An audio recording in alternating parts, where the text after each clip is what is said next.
Hello, everybody. What's going on? This is your boy Rodney Harris coming at you out here in a new year. Man, 2022 is upon us, and we're back here with another episode of Behind the Barricade Live, joined by my co-host Chris Carlos. Chris, how are you, buddy? Good, dude. What's going on? Not much, man. Just about to kick off the new year, man. We got a lot of fun Happy things to New talk Year. about. Happy New Year to all of you. Happy New Year to all our listeners. I hope the holiday season was great for you. Hope you spent time. Hope you guys were chilling out, having a good time. Don't let what's going on in the world bring you down. Just continue to live your life. Be real. All right. Live your life. Enjoy the new year. Big things are You know what coming. New Year's means to me? Super Bowl's coming. That's about it. That's what I get out of New Year's at my age. Super Bowl is coming. It is right around the corner. We got two new playoff teams to add in with the second wild card. It's gonna get a lot. It's gonna be a whole lot of fun. I'm just saying, if Jacksonville wins the game next week by some spark of anybody's imagination, I know we're going on football here, but imagine both these teams and the Chargers and Las Vegas Raiders get in the playoffs, basically by tying. I don't know if I'm them. I'm kneeling the whole damn game out. I'm not going to even play. I'm going to the playoffs. That's a wacky scenario. And that's how crazy this is. What happens when we add extra weeks. That's when you do dive right, dive left. That's yes. it. That's what we do when it's the mercy rule, and you got to just run out the fourth quarter. Dive right, dive left. Now, Chris, we're going to be adding in somebody to the show who I have to say is not someone new, somebody that's pretty well known on this show. She's put in a whole lot of work. I like to call her the queen of Behind the Barricade. Doesn't move without her. She's a big timer. This is a legend here, folks. And this young lady right here, Jessica Hoffman, thank you so much for watching. Thank you so much. Happy New Year, Jessica. Listen, while you're at work, Happy New Year, Jessica Hoffman. But I got to give somebody their flowers because this young lady took a hiatus. She told me, Rodney, I got to do this. I got to start making some films. I got to start writing some scripts, but I can only do that if I take that next step, next level, and really get into diving in and getting my degree. And this young lady is about to achieve that. So welcome back to the show, Kaylin King. How are you? Hello. Hey. With my lovely setup, which has not changed at all. But what's up? Hardworking lady, hardworking. I worked very hard, finished. You're all done? Last week. I should be all done. Congratulations. Thank you. So we'll see how this goes. We'll see. Mark said, maybe they'll put me in the writing room. Who knows? Hey, look. Well, Kaylin, here on our side of things, we're always looking to do, I would say, and always looking to help. The best way I can put it. So in any which way that we can help you, let us know. Thank you. I appreciate anything you need. You need me to act in a commercial. You need me to hold a camera, a boom mic. You need me to put a rope across your chair so you can be like Larry David and nobody sit in your seat. Spoiler alert, folks, if you didn't finish the season of Curb Your Enthusiasm. But whatever you need, I got you. Okay? I don't think I'm at the rope on the chair spot yet. Let's hope I don't ever have to come to that. But boom, we always need boom mics, so I will keep that in mind. Also joining us here is Mark Ray. Mark, childhood friend of mine, Kaylin. When hopping on with us, me and Chris every Monday, always has something to bring to the table. Big AEW fan and very active in all the wrestling groups. So, Mark, welcome to the show. Yo, what up, bro? How are you, buddy? Chris? What's up, Mark? Mark, meet Kaylin. Kaylin, meet Mark. Hello, Mark. Hey. Now, guys, we got a lot to talk about. All right, so it appears to me that we always start this show with talking about AEW. Now, there's plenty of wrestling to talk about. We can dive right into the wrestling and chop it up because I got some things to pick around with, and the way things are being built kind of really, I understand, I like, and there's some things I wished I got a little bit more of, right? Yeah. But the hot button topic a lot of people want to talk about happens to be the situation with Tony Khan and Big Swole, right? Yep. So let's bring it to the table. I felt a certain kind of way when I first read it. And then I said, hold on, let's not be reactionary. Let's read deep into it and understand. All right, let's be transparent to the situation. Let's be sensitive to the situation as well. We don't want to offend anybody on either side, even though some people were offended. And also, you got to understand from his perspective where he's coming from.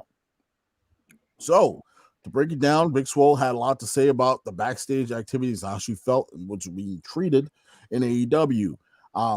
She recently left AEW, let her contract expire.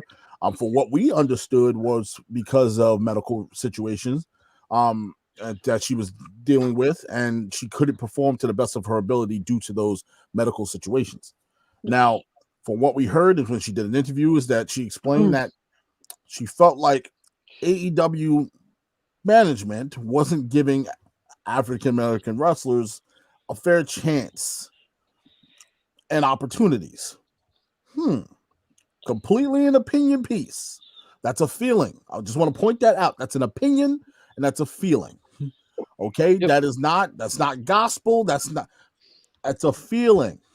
She felt that way. She came out and said it. No problem. Here's the issue. When you say that about somebody, of course, somebody has the right to respond and kind of defend themselves. Do I wish somebody would have responded to defend themselves publicly? No, I did not. I was wishing he did not, because I felt like he didn't need to. But we all know how Tony rolls. This is not our first rodeo with Tony Khan. We understand how the man gets down. He's always on Twitter. I wish he shuts his Twitter down for a little bit once in a while, but that's me. What I want him to start doing is understanding how to judge the room and understand the climate in which he's in and how he has to play around with these things. So his response to Big Swole was pretty, some people would say, pretty unsettling. So he wrote 2 top AEW execs, Brown, Jade, Owens, Caster, Dante, Nyla, Isaiah, and Marquis Quinn, all won on TV this month. TBS title tournament has been very diverse, and I let Swole's contract expire because I felt that her wrestling wasn't good enough. Yeah. The thing is, I have an issue with that, Tony, by that last line. Because 2 months ago, when the woman was gone, you said she was a great wrestler, and you praised her. But then 2 months later, after she said something you don't like and you got your feelings hurt, you say this about her. Which one is it, Tony? I'm gonna leave the floor to you guys. Chris, you would like to go first? I got a few things to say, and I'll let everyone else go. When I heard it, first of all, when you're going to throw that out there, you need to come out with facts. You can't speak in hyperbole. And it was actually pandering hyperbole when she was mentioning the WWE and how her daughter, when she watches that, she says that, oh, those people look like me, but AEW, they don't. I've read that phrase on Facebook 100 times. That's not something that came from her. She's grabbing something and applying it to herself. If I have something personal to say, it's going to come out and I'm going to articulate it the way Chris says it. I am not going to pick something out of the headlines. Like I said, I've read that line with people arguing on Facebook hundreds of times. Hundreds. Oh, when I look at that, they don't look like me. Well, when I watch the NFL, nobody looks like me. When I watch NBA, nobody looks like me. Okay? And I understand that. All right? Tony Khan is still an active part of the Jacksonville Jaguars. Anyone that doesn't think he is, they're wrong, because my cousin works for the NFL and he is. So he employs his organization is 85% African American. That team is 8. All right.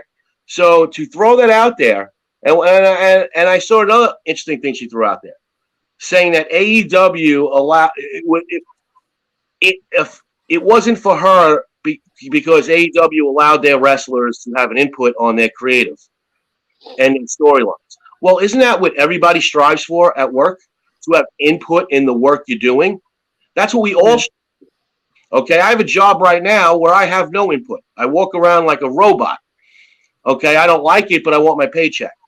But the point, that's what we all strive for. We always hear the complaints coming from the other side, from WWE, that they don't have that ability to draw their own character build and to have input on their storylines. Now you're complaining about that as well. So I don't understand where that is coming from. Tony Khan, yes, he should stay off the Twitter, like certain people in this country, just stay off the Twitter. I get it. And there's that lesson that everyone's taught: think before you hit send. All right, he really should. But when you're being attacked, and she's throwing out there a big salvo. All right, and what kills me is you're throwing out there a salvo to the company that just a year ago, or probably I'm sure there's people talking about it now because Big E lost. That we're accusing Vince McMahon of the same thing. And so now you're pointing to that company. So like Rodney said, your feelings are your feelings. I'm not going to tell you how to feel. But I am going to say, if you're going to have feelings, articulate them as personal. Don't take buzzwords, buzz phrases off the TV, put them out there and expect people to be like, oh my God, she was so wrong. And when I watch AEW, I'm just going to say this, with the women's division, okay, diversity, listen, I can speak for diversity from my end of it, okay? Diversity, if you're excluding one color or one background, that's not diverse. Diversity can't just be about one. And when it's coming from Big Swole, it seems like it's diversity about one. Because I've seen Nyla Rose was champion, transgender woman. I've seen 2 Asian women as champion, Riho and Shida. Okay? And then we have Britt Baker. So the 3 champions before Britt Baker have been quite diverse. Thunder Rosa. Now they have Mercedes Martinez. I mean, I should not have to list the amount of diverse human beings in that company. But that's what her comment is leading me to do. Again, diversity is not about one singular thing. Diversity is about everybody and everything and looking at everything as a whole. Not the minute you apply it to yourself, then don't use the word diversity. And I will say this: talent is talent. I don't think Tony Khan is throwing out talent based on their skin color. I just have a hard time believing that because, like I said, he's an active member he's an executive with the Jacksonville Jaguars. Okay. Their chief branding officer in AEW is African American. So to me, the comment came out of left field.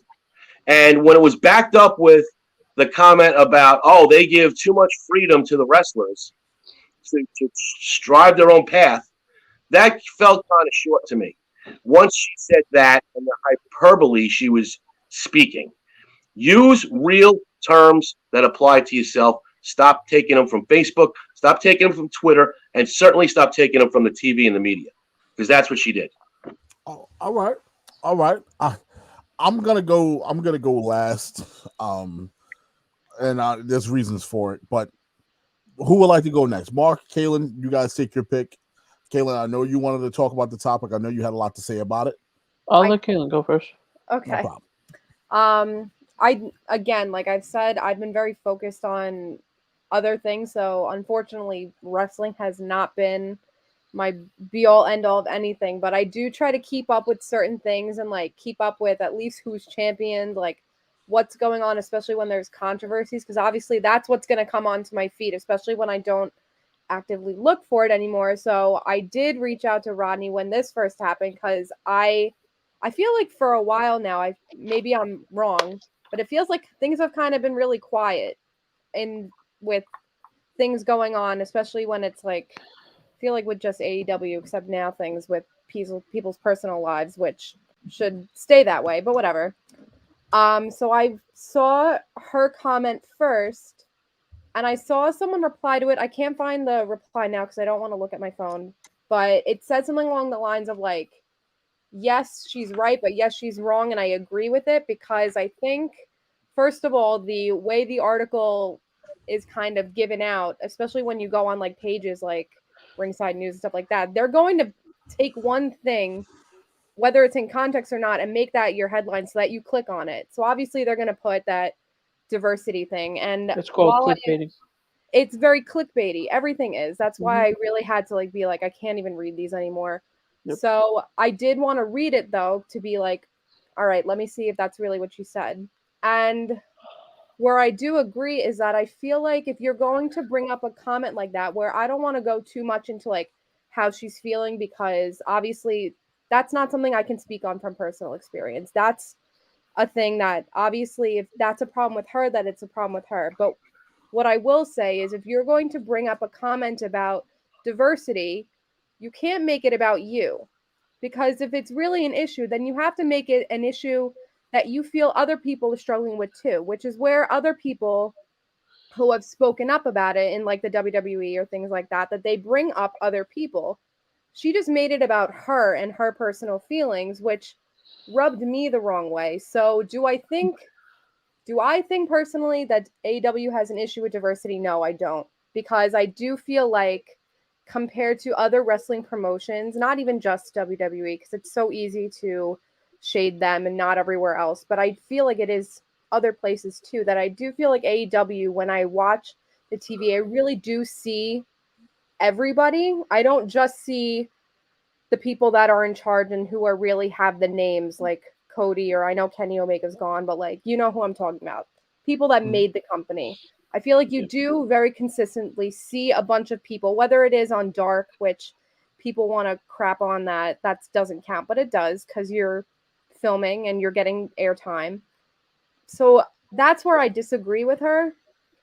But then you can also like read things and it can be an attack on you, and you can choose to go, all right, like I will take what she said and I will make a formal statement when the time is right, when I've talked to the right people to come up with a statement that won't make myself look like a dick. And Tony Khan did not do that. And I feel like his comment, where I was almost surprised, because I know sometimes they take jabs and they are sometimes entertaining. This felt very nepotism baby, whiny, and very, especially that last comment was very, well, I have black friends, so I'm actually like not having a diversity problem. And it came off so incredibly wrong, and it was clear-cut proof of I read the clickbait title and didn't read the article. So I think both parties in the situation, I know what you were trying to say, but it did not turn out right. Tony needs a publicist.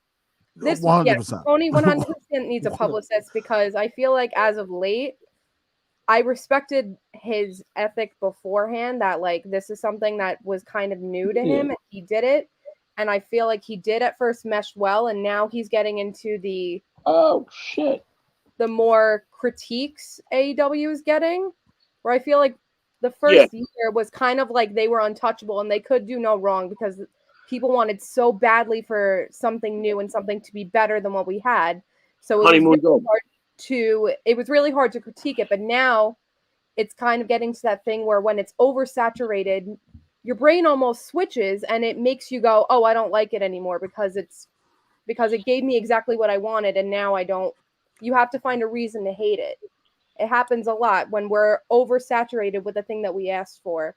So I feel like now he doesn't understand why criticism is coming left and right. So it's getting really like hard for him to understand. So that he does need a publicist, because that comment was very, I had to check that he had the little check mark, because I was like, there's no way. They took that from like a fake parody account. Look, I love both of your points, and I can't wait to go. Mark, go ahead. Floor is yours, buddy. All right. So my take on this, I don't like the way Tony Khan responded personally. Okay. I think it was just a bit extra. I don't think he had to respond like that, because Big Swole is a great talent. She is amazing. I watched her come up in indie. She is great. She is a really, really good wrestler. She's dealt with a lot of shit in her past. from her personal life problems, her health issues. Um, you know, she's talked about, she wasn't even supposed to be able to have a child. She was never supposed to be able to have a child. She was never supposed to be a mother. And, I have so much respect for her. That being said, um, touching on what Kaylin and Chris were saying, she is going a little bit extra, trying to, make it all about her. When it comes to diversity, you can't just make it about yourself.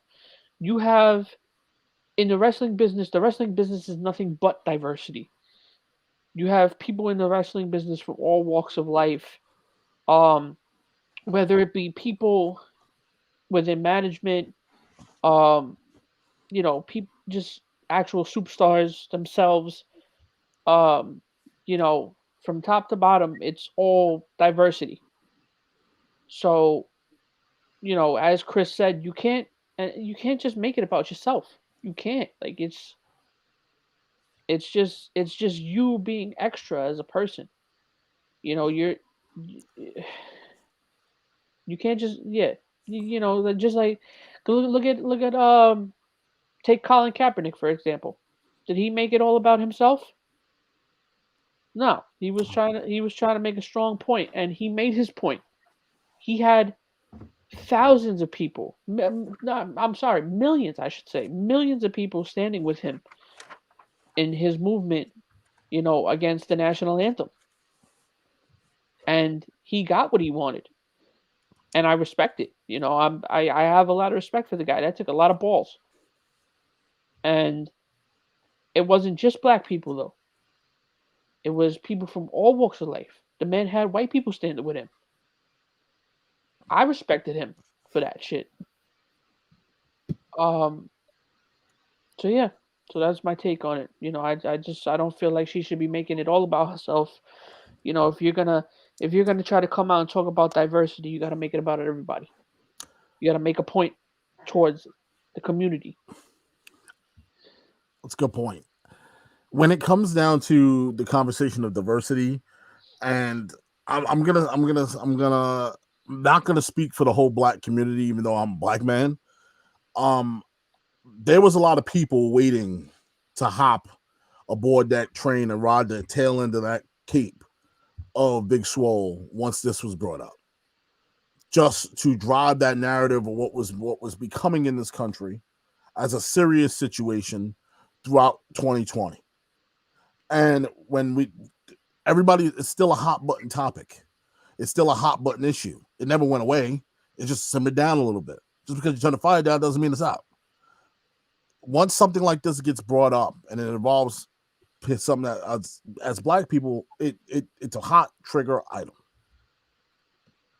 She talked about diversity. She did make it upon herself. I disagreed with her making it about herself, because if we're talking about diversity, we got to talk about everybody. Where I turned around and I said, this is interesting, is when Lio Rush responded to Tony Khan's response. So either, Leo, I got a question for you. You're in that locker room. Are you seeing what she's seeing, or are you just disagreeing with what he said? Can you tell me what the comment was? I didn't see what he said. I didn't see it either. Yeah, so I'll read it again. I'll pull it up before I read it again. It says his response to what she said was there's the two top two AEW execs are brown. You also have Jade, Bowens, Caster, Dante, Nyla, Isaiah, and Marquise Quinn all won on TV this month. The TBS title tournament has been very diverse, and I let Swole's contract expire as I felt that her wrestling wasn't good enough. Hashtag AEW. What did Leo say? So Leo said in response to him was, if anybody's not going to say anything or say something, then I will, because this is fucked up and now I'm pissed. He goes, apologize at Tony Khan at AEW. So my question to Leo is, clarify. I think it's clear he didn't like what his comment. But why didn't you like the comment? You don't like the comment. Why? Why didn't you like the comment? Because What was you not like to comment? Because the reason why I didn't like to comment, because when AEW first jumped off and they were building this women's division, that same woman that you said her wrestling wasn't good enough, you had on TV. You had her working on TV, working with Britt Baker, had her on TV, working different matches. You praised her multiple times. So is it her wrestling slipped because of her illness? That's why you're saying that she's not a good worker? Because you had no problem saying she was a great worker 2 months ago. You had no problem saying she was a great worker when she first got here. Yeah. So, Tony, which one is it? Because you coming, the way he came off in this comment seems like, well, oh, she pissed me off. She got me mad. Well, so exactly. Back at her. Exactly why he needs a publicist, because it's like anybody else. He's a human being. Because he's a child. He got pissed off, and he didn't think before he hit send. And that's the problem when, like you said, Rodney, you have these debates or conversations through Twitter instead of being adults and talking to people. That's the problem with social media. That's half the problem with this country right now. Nobody talks to each other anymore. Mm-hmm. If you have a conversation like an adult, chances are you're not going to get those comments that were said on both ends. All right? You have a sit down, have a conversation.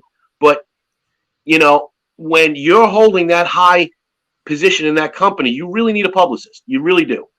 But we've seen Vince McMahon make comments recently that you never see him respond to things that were said or clickbait, and now he's responding. So it's what's going on in the world, but people have to be smarter and either get a publicist or talk to people in a normal manner. Have the discussion, which is lacking this day and age, and maybe you won't have, Leo Rush. Why you pissed off? Why? You just got there. But Leo Rush just got there. So if he's going to start claiming racism, he just got there. How is he? He just got a job. So this, what I'm saying? I just want some clarity. Now, Leo did come out and say he spoke to Tony directly. They had a conversation. Yeah, no problem. If you and Tony had a conversation separately, kudos to you. Great for you. 100%. I'm happy for you. Absolutely. Because at least you sat down with the man and told him why you're pissed off at him, and you had a normal human conversation. You called him on the phone, you hit him up through Zoom. I don't care what you did. Did you talk to him? Because somebody needed to talk to him. And when it really comes down to it, it comes down to the community, right?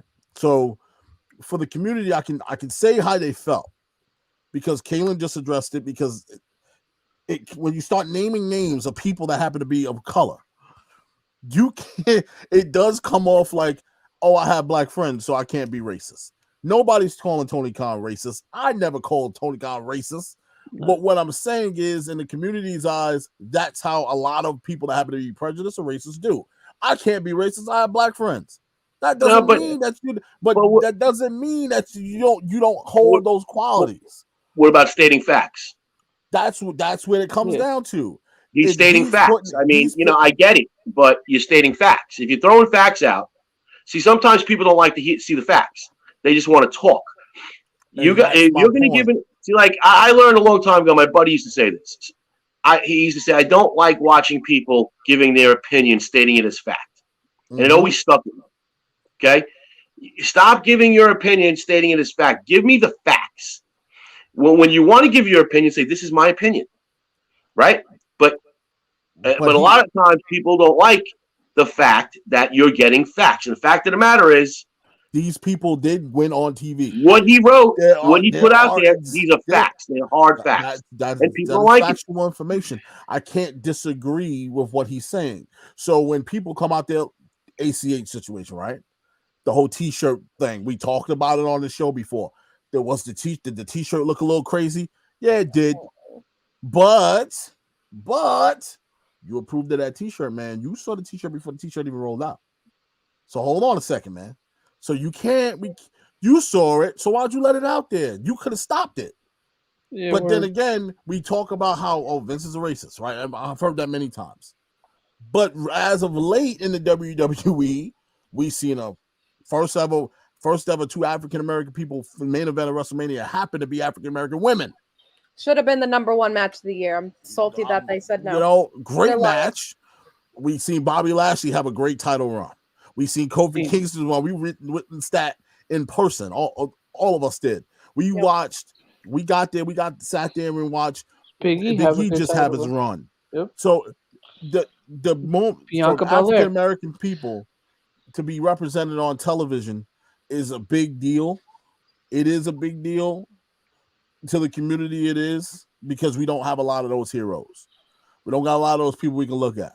Yep. Especially in the wrestling community, it's hard because wrestling just happens to be a popular thing amongst African American people, but there's not many African Americans that wrestle. It's not a lot of us.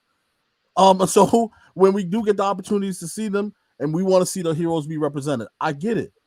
But in this particular case, I don't think anybody should be called a racist.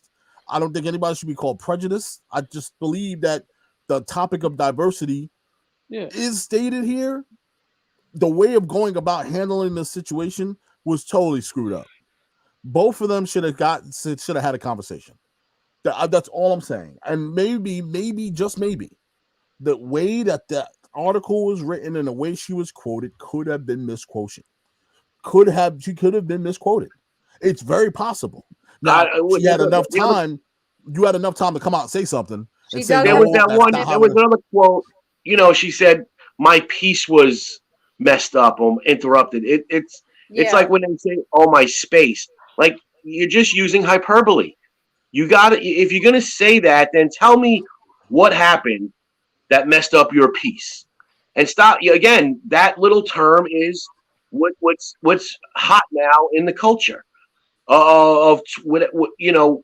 with younger people. They use those. They throw things around. If you're gonna see, like, if I'm pissed off about something at work, I'm gonna tell you exactly. At 11:10 this morning, this dude pissed me off, and this is why. Okay, but I'm not gonna sit there and say, you know what, Rodney? Somewhere along the day, my piece was interrupted. And then you're going to sit there and say, what the fuck is Chris talking about? You know what I'm saying? Like, there's a complete difference there. So if you have an instance or something, then say it. But stop with this. Not, again, if it's because you're tweeting or you're looking for your own clickbait, I don't know. But I personally articulate your points, and then maybe we can understand a little better what you're saying. Now, personally, I do think something in there bothered her. But I believe that it should have been a direct position to take directly with management. Yeah, don't take that position with the wrestling world, because look how this. We strive on clickbait, and this is if you wanted the attention that you already had, because people were really shocked that she didn't. Right there. Resign, then explain, like, oh, I didn't resign because, and it wasn't X, Y, even. And Z. She also didn't really give any examples, which we're not obligated to have. But if you're gonna make a statement like that, there was nothing I wasn't given this because I felt this. It was not. There was nothing there, and I'm not saying that's why she's wrong. I just think both places didn't think things through when they were giving statements. Clearly, I thought Tony's last statement really sounded like a certain award show where an actress criticized a certain former president. He went, well, she's the worst actress in the world, so I don't like her. No one talks about Meryl Streep that way. Thank you very much. But it's just both. I want her to be more specific and more direct, and I want him to learn how to log off. That's basically what it really comes down to. I want you to give me details. The amount of money I know you have, hire somebody to take over your Twitter account, because you got a lot of businesses going on. I mean, I don't know how you have time to sit down and this tweet. ain't the first time. I'm surprised. See, that's the thing also is alarming, because if this is an issue here in AEW, and this is just wrestling, you own the Jacksonville Jaguars, you're involved with the English soccer team, you have different things where there are other African Americans that are around you. Now, I want to talk to some of those NFL players. If this is a thing in y'all locker room, is this an issue? I want to talk to the people. No, I can honestly tell you again, from my cousin's experience of working with the man, there is no issues. Because I know he had the issue. A lot of people try to bring up the issue with Robert Kandishi, but Kandishi's situation was about money. That was strictly money, contract, him and Tony arguing on Twitter. I've seen Tony do this before, even outside of wrestling. Him and Robert Kandishi had a full-out fight on Twitter. Well, again, he needs That's a to. player and an owner. Are you crazy? And Stop. how old is Tony? 40? I think he's not even 40. I don't think I he's think I he's think he's gotta in be. his. So that again, and I'm not He's a I've known you guys for a long time, and you guys know Tony there's an age gap. Tony So I Khan, think don't things think it- differently. But it's Hold a on, product actually, I'll Google it real quick. of that younger generation, and this is he needs to be told, like, if you're running these companies, you cannot be airing your dirty laundry via Twitter. He's Maybe 39. Brandy Rhodes should have made a comment about Big Swole. And maybe that would have, she's the chief operating officer, correct? So maybe that would have landed a lot better than Tony Khan doing it. Tony Khan's almost 40. He's 39.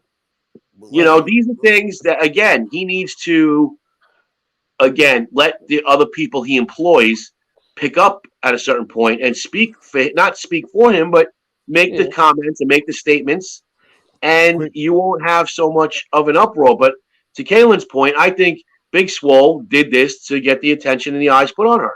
Yeah. Boom. I think She knew. She knew. Everyone know. You say certain things in this climate, you're going to get all the eyeballs on you. So she did it. Mission accomplished. Does it pay off for her to go somewhere else? Who knows? I think the point. Before I stop on this, go ahead, his talent is the problem. Yeah. So if it's lack of diversity or skin color, you're going to use skin color against somebody.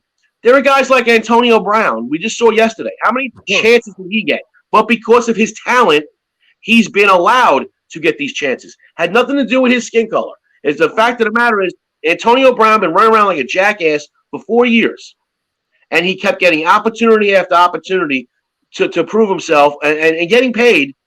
And so I find it in the entertainment business which they're in, if the talent is there, it doesn't matter what shape or form we've seen it. From Andre the Giant, right, to Big E, to Hulk Hogan, to the Ultimate, all different types of looking people we've seen be the top in wrestling in this industry. So I think what she's really trying to touch base on is like you have a sport that's really not so dominated by the black community. It's just not. I mean, there really hasn't been a lot of black wrestlers in the past. I mean, it's just not. It's not. I'm not saying it's not a sport for black people, because there have been some phenomenal black wrestlers. But it's just, I'm trying to word this without trying to sound racist. Rodney, you get what I'm trying to say, though. Like Major League Baseball, Rodney. Like Major League Baseball, right? Major League Baseball. Young African American kids, they're playing basketball and football. Okay, that's what they're choosing, right? The numbers show you that they're not playing baseball. So is that baseball saying we don't want you, or there's not enough African Americans to choose from?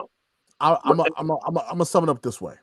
I think what she was trying to say is the lack of representation on television for African American wrestlers is a problem, and it bothers her, which it bothers a lot of African American wrestlers. It does, but a lot of them don't come out publicly and speak about it. A lot of them kind of keep it to themselves and just play their role on TV, or play their role in their locker rooms, or play their role in their companies. It is a lack of representation when it comes into the sport, because we don't have a lot of us to represent that sport. Now, when we turn around, like you brought up Antonio Brown, perfect example.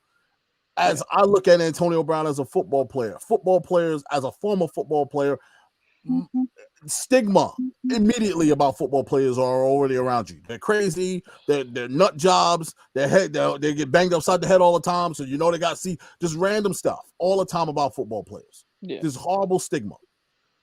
Look at what he just did yesterday. That stigma is never going to go away when you got a guy like that doing that.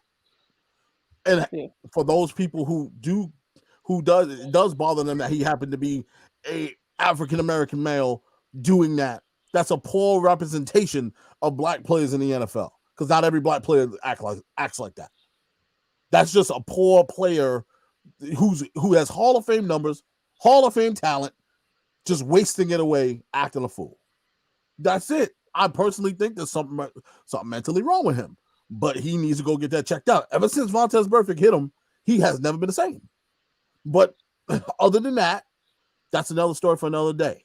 But I believe what Big Swole was trying to address that, but is the way in which it was addressed. It was got mixed up and convoluted, and it was very broad. It was about her, but it was broad. I need you to give me details, man. I need you to be more specific. If we're gonna go that route, bring it. But if you're gonna go that route, then you're gonna half-ass it. Don't half-ass it. You stepped your foot out in the water now. You opened. You said it. You said what you said. Now you gotta go full ball. Made an outline for an essay about what's wrong, and then when they have on your outline, like, okay, give examples. She's like, oh, you gotta go all the way. You can't. Don't give me half-hearted, because that's exactly what Chris is saying. It's half-hearted. You're not giving me specifics. Now, if you broke it down and said, yeah, Tony said this to me in the locker room. I specifically watched Tony take this person out of this spot and switch it with this person. I watched it. That's specifics now. I understand. Now I get you. Now we can stand here and say, you know what? That's kind of messed up. It's kind of looked that way. In this particular case, he did bring up the facts. All those people he named are all people who truly won this past month. The diversity in the TBS championship tournament has been there. I know he was covering his bases by saying that. Beautifully done, by the way, that part. But the ending is what kills you, buddy, because nobody gives a damn what you wrote on the top. It's about how you finish that tweet. Because we're looking for what's next to those hashtags, right? Everybody looking at the hashtags. Then we go down to the comments.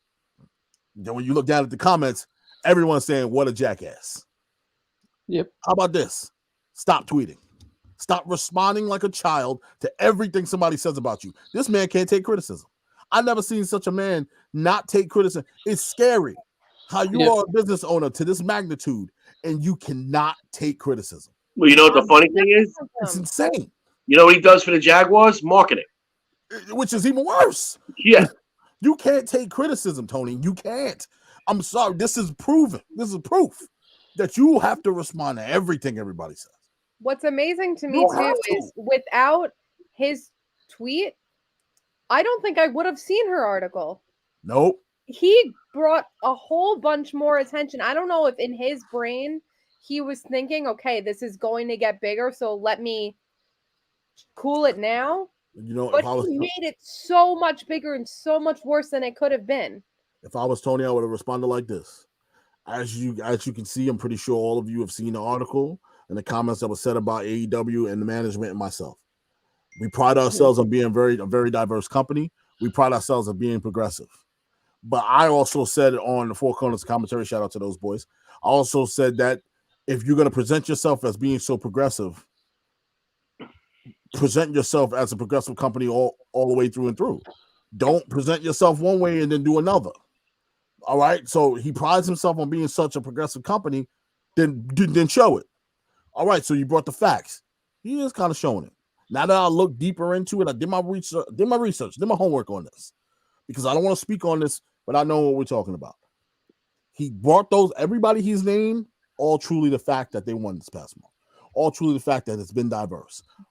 I get you. So if you pride yourself on being progressive, make sure people keep receipts in 2022, buddy. They will come back to that tweet and it will haunt you. So you now put your foot in your mouth. If you want, you got to now continue to keep this going, buddy. Because as soon as you slip, somebody going to be right there with a knife ready to stab you right in the spine. If there's one thing that wrestling fans don't do, it's forget. We don't forget nothing. We forget nothing. The amount of times that WWE does something stupid on TV. Remember that? The first quote tweet you see is the clip of the McMahons going, "We're going to give you what you want." That's the first. And that was to make you feel old. That was like 5 years ago. I'm telling you right now, the day I believe Vince wants to be the day I believe Vince wants to be progressive is the day he celebrates Juneteenth. That's when I know Vince is officially progressive. He has gone full all the way. Don't say that, Rodney. Now you know that they're going to have a pay-per-view on Juneteenth. Called Juneteenth? Juneteenth. All black pay-per-view. We're going to get Vince celebrating Kwanzaa, bro. Oh, my God. You're going to have Vince have that man come out and he already did it. he already did it. Remember, everyone in February was like, why is every single champion in Black History Month? And then March came around and they were like, everybody got dropped. But everybody. But you got to think about it as a business standpoint. What's going on in the country is actually pretty smart. He capitalized by not putting that light on him in a negative way, saying, look at what we're doing over here. We're trying our best to make everybody happy. We understand that people are upset. I get it. It is pandering. It's severe pandering. I don't appreciate it because I understand where it's coming from, but I get why he did it. At the end of the day, turn your damn tweets off and be more specific on the other side. It's like Kris Jenner. You can hate it, but it's like genius marketing. Yeah. Genius pandering. Yeah, you it's can insane. hate it as much as you want, but he's making the money, and he's wiping all your tears with his own $100 bills. Damn Yep. right. I'm gonna got more money than you know what to do with. And the last thing with the fans, leave Ty Conti alone, please. And that's what I was trying to say before. Leave it alone. It's none of your fucking business. Leave the woman alone. First of all, Ty jumped in. She jumped in 2 different ponds at the same damn time, which I wish she didn't do. Once this whole thing broke, she wrote a whole soliloquy about being a Latin champ and being a Latina in the company, and beautiful. But are you crazy? Do you know what they're already mad at you about this whole Sammy Guevara situation? But I want them to leave her alone with that, because remember, we had this whole thing 2 years ago with Carmella that we all sat and watched that pay-per-view and booed the shit out of her, and then we found out that his wife was a liar.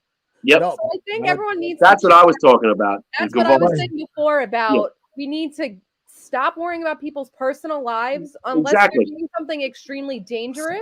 I'm going to tell you right now. I don't want to even care about him anymore because I'm still salty that he has a career after his comments, but whatever. Kaylin, he's come a long way. He's redeemed himself. Sure, me and Chris have did the research. He's redeemed himself. He has. He apologized. Right. He was become a better man about it. I really appreciate his work. Right. But I'm going to tell you this. If you don't want people in the public to talk about your private life, stop making your private life public. They did it up until after they did it. They made it public after the whole. He shouldn't have proposed out in front of thousands of people at a damn arena. Was that a work or what? That seems like a work. I don't know who this girl was. That seemed like a work now. If you look back at it, it seems like a work. I believe I said it last week. I on Andrew's Hot Takes. We knew that he was piping Ty Conti the minute he added her to the vlog crew. Like, it was crazy. We knew, bro. We all fucking knew. In the words of my boy Chris McGee from THWF, they fucking. But at this point, she's over. The Twitter's already hot all over you like rabid dogs. And then you gonna put that out there. I was like, Ty, just don't say nothing. But again, like if you're that there's something wrong with you if you're that worried about who Ty Conti keeps company with in her bedroom. There is something mentally fucking wrong with you. If you're watching wrestling, this is why these wrestling degenerate fans. We discussed this on another show. Yeah. What the fuck is wrong with you? Who cares? If Sammy Guevara did something against his engagement, that's his shit to deal with his ex-fiance. Ty Conti, if she chooses to be with this man, that's her fucking business. You degenerate. I'm going to put it this way. You fucking degenerate fanboys, get a life and start worrying about more important shit in life than who this woman spends time with. It's none of your fucking business. I'm just playing devil's advocate. Never going to have in their life. That's why. I'm just playing devil's advocate because that's what these everybody people respond to you. I think it's more so because you have, like Chris said, you have these degenerate fanboys who are pissed now that Ty is off the market. Yeah, as if you were getting her anyway. Sure, like you were gonna pull Ty Conti. Yeah, you were waking up with your fucking man boobs, and you were gonna call Ty Conti, and she was gonna come hang with you. Kyle goes, "What's up, guys? Fuck out of here." What up, Kyle? Kaylin, we got a shout out for you. It says, "Hi, Kaylin, long time no see. Glad to see you back." Mrs. Listen, Harris. I'll just put it this way, and Kaylin, if you're in love with somebody, it's your prerogative if you want to post that for the world to see. Correct? Absolutely. Thank you. So if Ty Conti decides to post New Year's Eve shit with her and her new boyfriend, good for you. That's it. The That's problem as far as with I the took it. double-edged sword of social media is if she posted a picture of just herself on New Year's Eve, all the comments would have been, "Oh, where's Sammy? Where is Sammy? Yeah. We know where Sammy." Like if you play, Well, Sammy's taking a picture. Nah. if you don't say anything, you get comments. If you do say something, you get comments.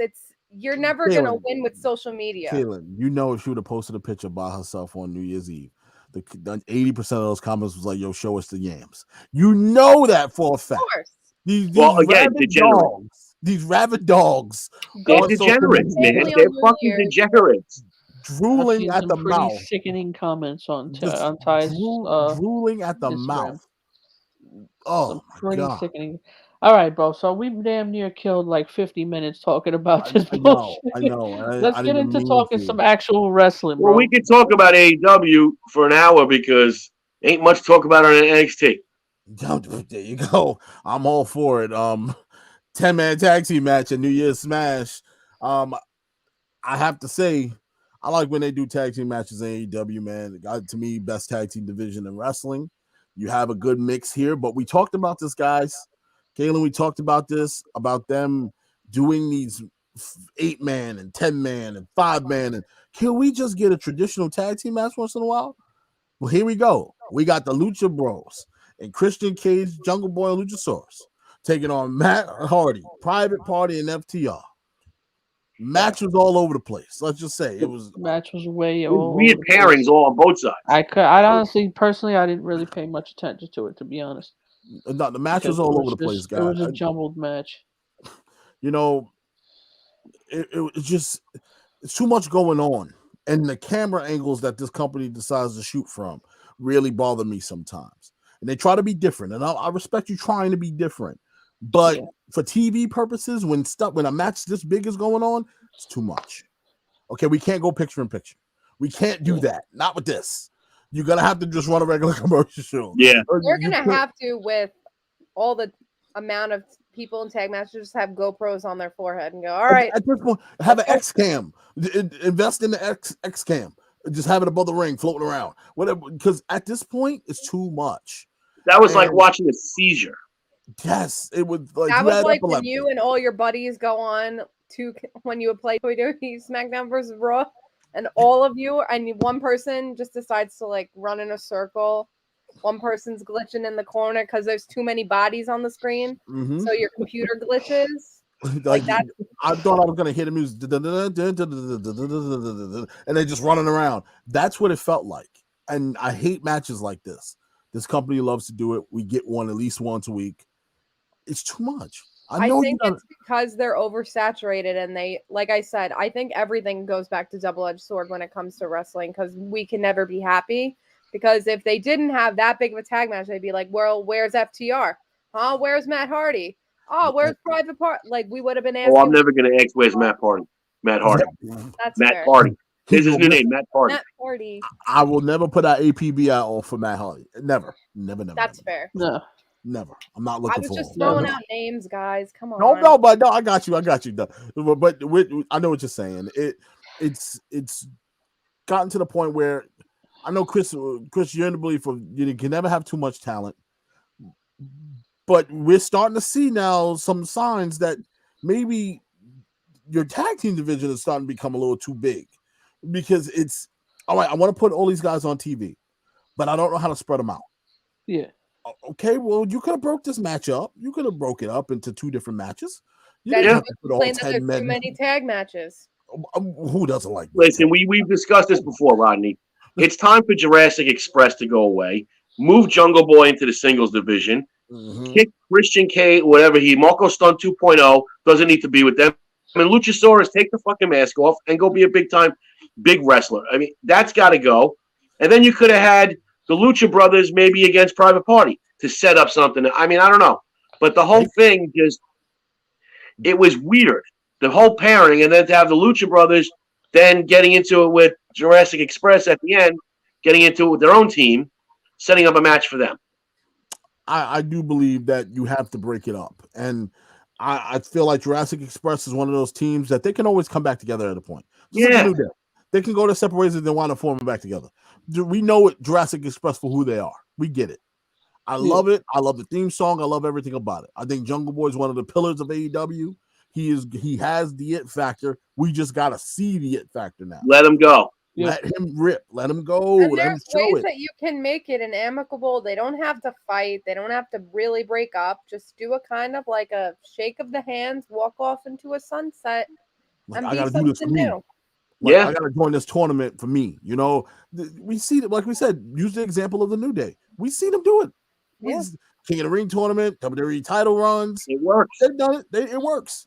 So And it use makes that it all the example. more satisfying when we do get that little hint of them being together. It makes it satisfying. Yeah. That So, we like, will take any New Day interaction that we can. Well, and I think doing they it that won. way is really rare. They always do the other way, like you said, Kaylin. They always end up in a fight and they break up. Do it the other way. Sometimes that works better. I would love to see them go their separate ways, but all right, Luchasaurus and these guys have this beef with FTR. They have this beef with 2.0. Cool. Perfect. Let that be their forever rivalry. Let that be those guys that they hate. So when they go their separate ways, they come back, have a match with 2.0 again. Then they had, bring it back when the time is right. We see it with the New Day and New Shows all the time, who put on another phenomenal match on day one. They opened up the show and killed it. So anytime you get those four men in the ring, you know it's going to be fireworks. 2.0 getting a lot of rub lately. They really are. They're just a fight forever kind of thing. I was thinking, like, how many times have we seen this match before? And then my answer is actually never, because they make it so different every time. What, New Day Usos? Yeah. We've been talking about that since the studio. Every time they got in the ring together. It's never boring. No, never is. Which you would think, like, after a while, we'd be like, all right, we get it. Like, thank you. But I don't know how they do it, that they make it a different story, too, each time. And that's the example that needs to be used over here in AEW at the tag team division. Use that as a basis. I'm not saying copycat it, but use it as a basis of understanding. But I want to see a straight tag team, like you said. Mm-hmm.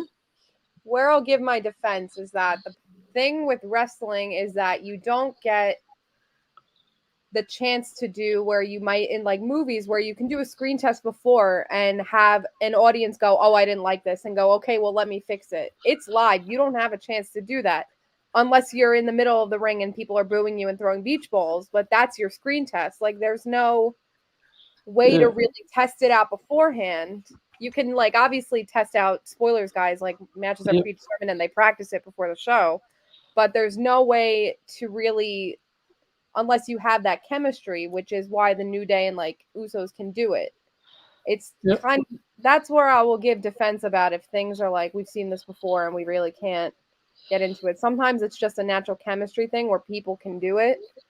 And then other times it's really just got to be a test of, like, right there on the spot. And if it doesn't work, then you never see it again. Exactly. Kyle said that's one of the best rivalries in history. Absolutely. Absolutely. I wholeheartedly agree. And the Just Golfman goes, the way I see it, who cares who Sammy is with? None of my business. Hey, I agree. That's true. My business.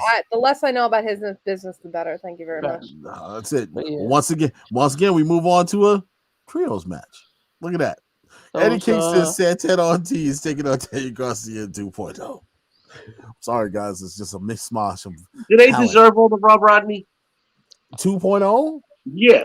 They're a comic relief of AEW, I've noticed. They are. They're trying to be them and the Acclaim are the funny guys. Well, trying to be funny. I don't find them funny. I don't find them funny. I don't find them funny. Yeah. They sucked in NXT and they suck now. 2.0. There's a reason why you got clipped. You're not very good. I'm still the words from Tony Khan. You're just not that some big spots good. Too. They're in big spots here. Let's be honest.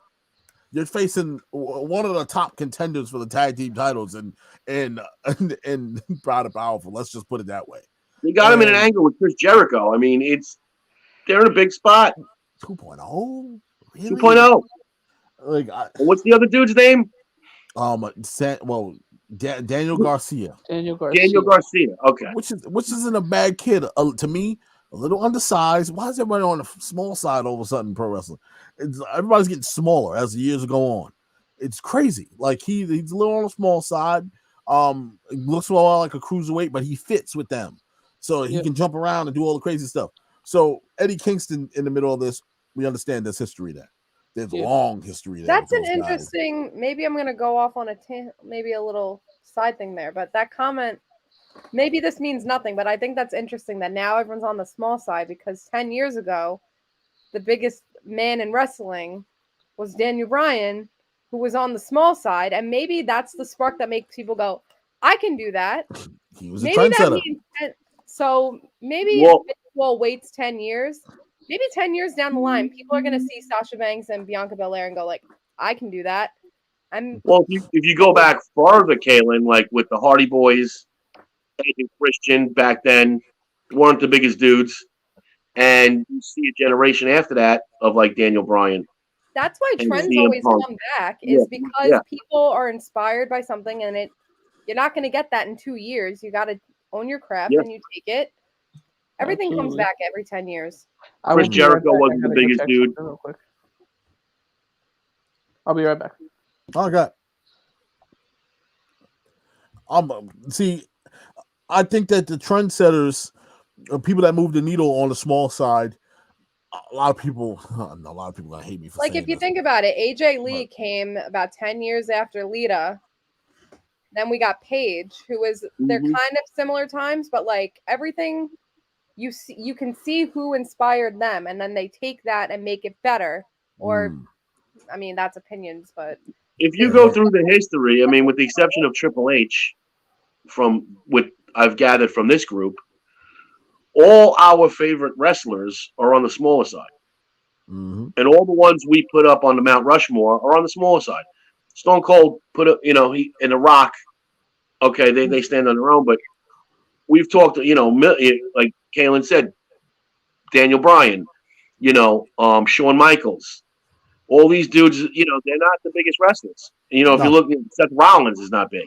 Because I think just started to realize compared to, which is why I love how all of us kind of grew up with different eras. I think what grabbed people has become different for each generation. Like I think my generation really became more now high flying and really had to be spectacles. Like I know my dad, I was like always ask him when he has his favorite wrestler. I was like, but were they good? Like, was Hulk Hogan good? He's like, no, like not at all. Like, and he would tell me like which ones. He was like, Macho Man was like actually good. I was like, was Ultimate Warrior good? He's like, no, like that man can work circles around people. I think in the past 20, I would say 20 years, definitely more with the Attitude Era because I just watched after the pay-per-view. I did watch like the Ruthless Aggression. Yeah, which I was like, I want to watch something else, but I can't shut this off. I have to finish. I like that they really did talk about having to make it more about characters and less about wrestling. And I think that's why so many of our Mount Rushmores are not really about their wrestling ability, where they are really good, but you have to have the whole package. Where that's why Hulk Hogan will never be on mine because personal reasons aside, he wasn't a good wrestler. Nope. I love Andre the Giant as a character, but that man could not move more than he never did it for me. No. Like that's why Kevin Owens is so great. Is because that man can move, and you would. And he looks like me and Rodney. And go, no way. Rodney knows every time my dad would walk past us watching Kevin Owens, he every single time goes, no way. There's like, no way he's wrestling. Like, we're like, Dad, he's gonna do a flip off the top rope. He's like, no, he's not. He's not gonna he's not. He's not doing that. Not doing that. Shout out to Al. Well, Kaylin, you know what you got to do? You have to do a watch along with me and Rodney. Yeah. All right. Of one of the throwback pay-per-views from back in the day. And you can chuckle. We laugh at Dory. They are entertaining. We laugh. Kaylin, we die. I would get Al to do it with us, but I think we would get shut off. No. Oh, yes, we would. Yeah, we probably would, actually. Yeah, we would. But I'm going to take this moment to do a quick read because Tap That Mall did help us, help sponsor us this month and help pay for some fees, so I'm going to do a quick read for them. Tap That Mall. We never went away. Never went away. We're working to give you more options on all our sites. And shopping at it's like shopping at a real mall, but it's virtual. Don't bother going out to the cold and standing in long lines waiting at stores. Relax, get comfortable, and go to tapthatmall.com and shop for over 25 brands on our site. And we have brands for men's, women's, children's, beauties, and shoes. That's tapthatmall.com. Yeah, I'll tap that. Really cool stuff. I love Tap That Mall. I'm affiliated with Tap That Mall. It ran by a great guy and business partner of mine, Ranjan Caldea, great man, fan of the show, always in the comment section. But he Tap That Mall has helped us out through and through and helped us get on our feet. So, guys, looking to shop at from home, you're looking to get gifts. We got a couple of Valentine's Day coming up. We got some really cool stuff on there. Really cool different brands and different things that you can shop from here in our virtual mall. So go to tapthatmall.com. Also, some other announcements, cool things coming up. I'm starting a new interview series, folks. It's an interview special, me one-on-one with certain people, and some really impactful people as well. First guest on my interview series is going to be Justin Taub, comedian Justin Taub. You can find all of his stuff everywhere on YouTube, Spotify, and every which way you get your comedy from. So Justin Taub will be my first guest next Sunday here live on Facebook and YouTube. Also follow another guests who are going to be talking about some real hard-hitting stuff. One of them being my good friend of mine and Justin Rodriguez, who's an old school wrestling fan, another childhood friend, and happens to be a damn good NYPD police officer. Talking about some real stuff. You're also going to be interviewing Steve Simpson, another good man, author of 4 different books, who's been featured everywhere, talking about mental illness and the effect of it from adolescent all the way up to now. And also going to be interviewing a couple of my friends, and one of them being the nice young lady. She doesn't know this yet, but she will be getting interviewed by me. She just has to pick a day when she's available. Kaylin King. We're going to be talking about film. We're going to be talking about the impact that film has, and also the impact that film has on today's society.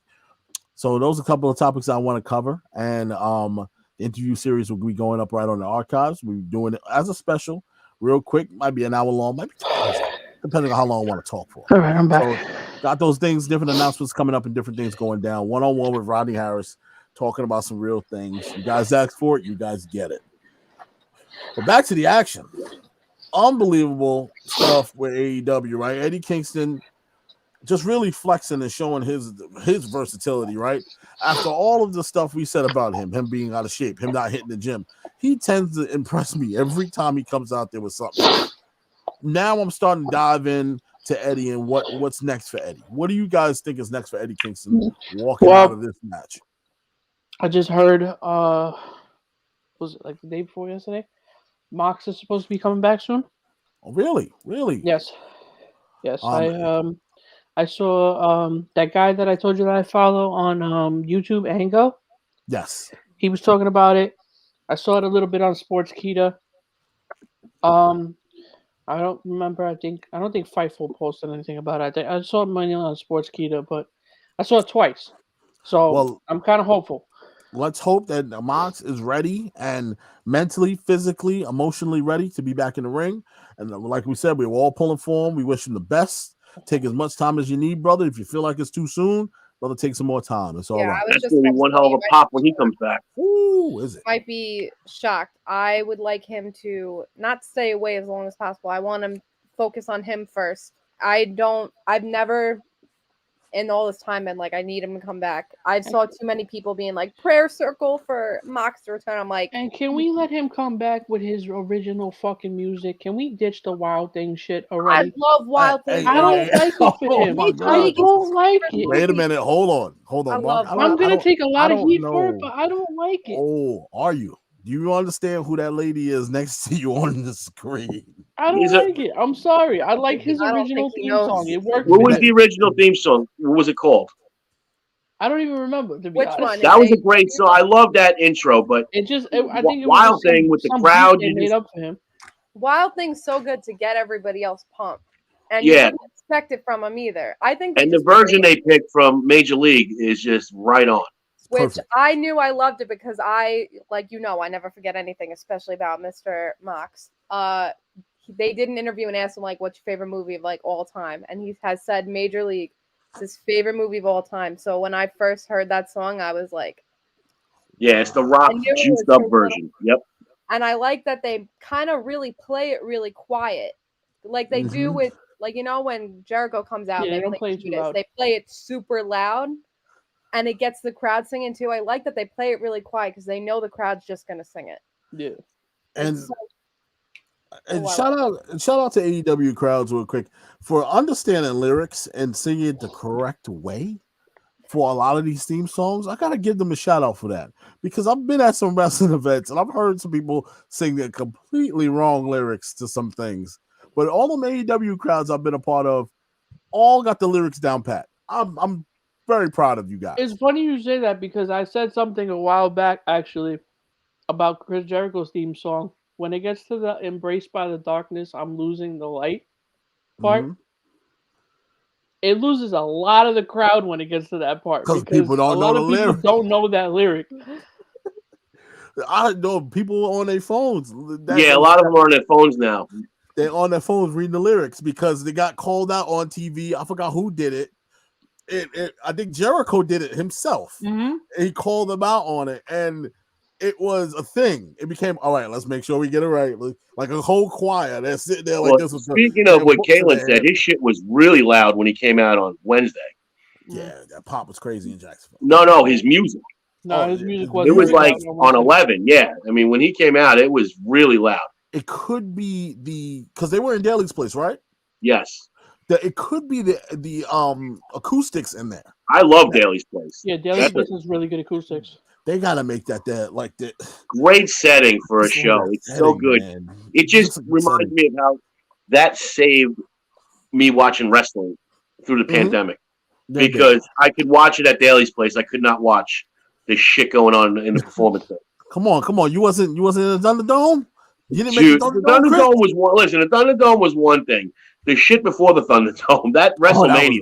I don't even get me started on that WrestleMania that year. That was poops. The one fan in the building. Fucking poops. Listen, they did what they could. They did what they could. I'm gonna give them the credit. They could have done nothing. It would have been better. Oh man, but hey, listen. Nonetheless, Eddie Kingston, where are we going? Chris Jericho. Jericho direct. We're going Jericho. We all feel that way. Going Jericho in a hardcore match, I think. Digging it. How you guys like Jericho hardcore match? Eddie Kingston, get down with it. Eddie Kingston throwing his weight around. As long as it's good, I'll watch anything. I haven't turned on my TV in months. It's all right. That's all right. Knock the dust off. I watched day one, which obviously maybe that shouldn't have been the pay-per-view to watch, but I was sitting in the living room and my dad goes, "What are you watching?" I was like, "Put on your hat, Dad. Get ready. You're not gonna believe this." Day one actually wasn't as bad as I thought it was. It was not. No, day one was pretty good. I was actually shocked. I'm telling you, Andrew will cover all of it. He will cover all of it. I was watching Cobra Kai. Cobra Kai. Listen, I finished it today.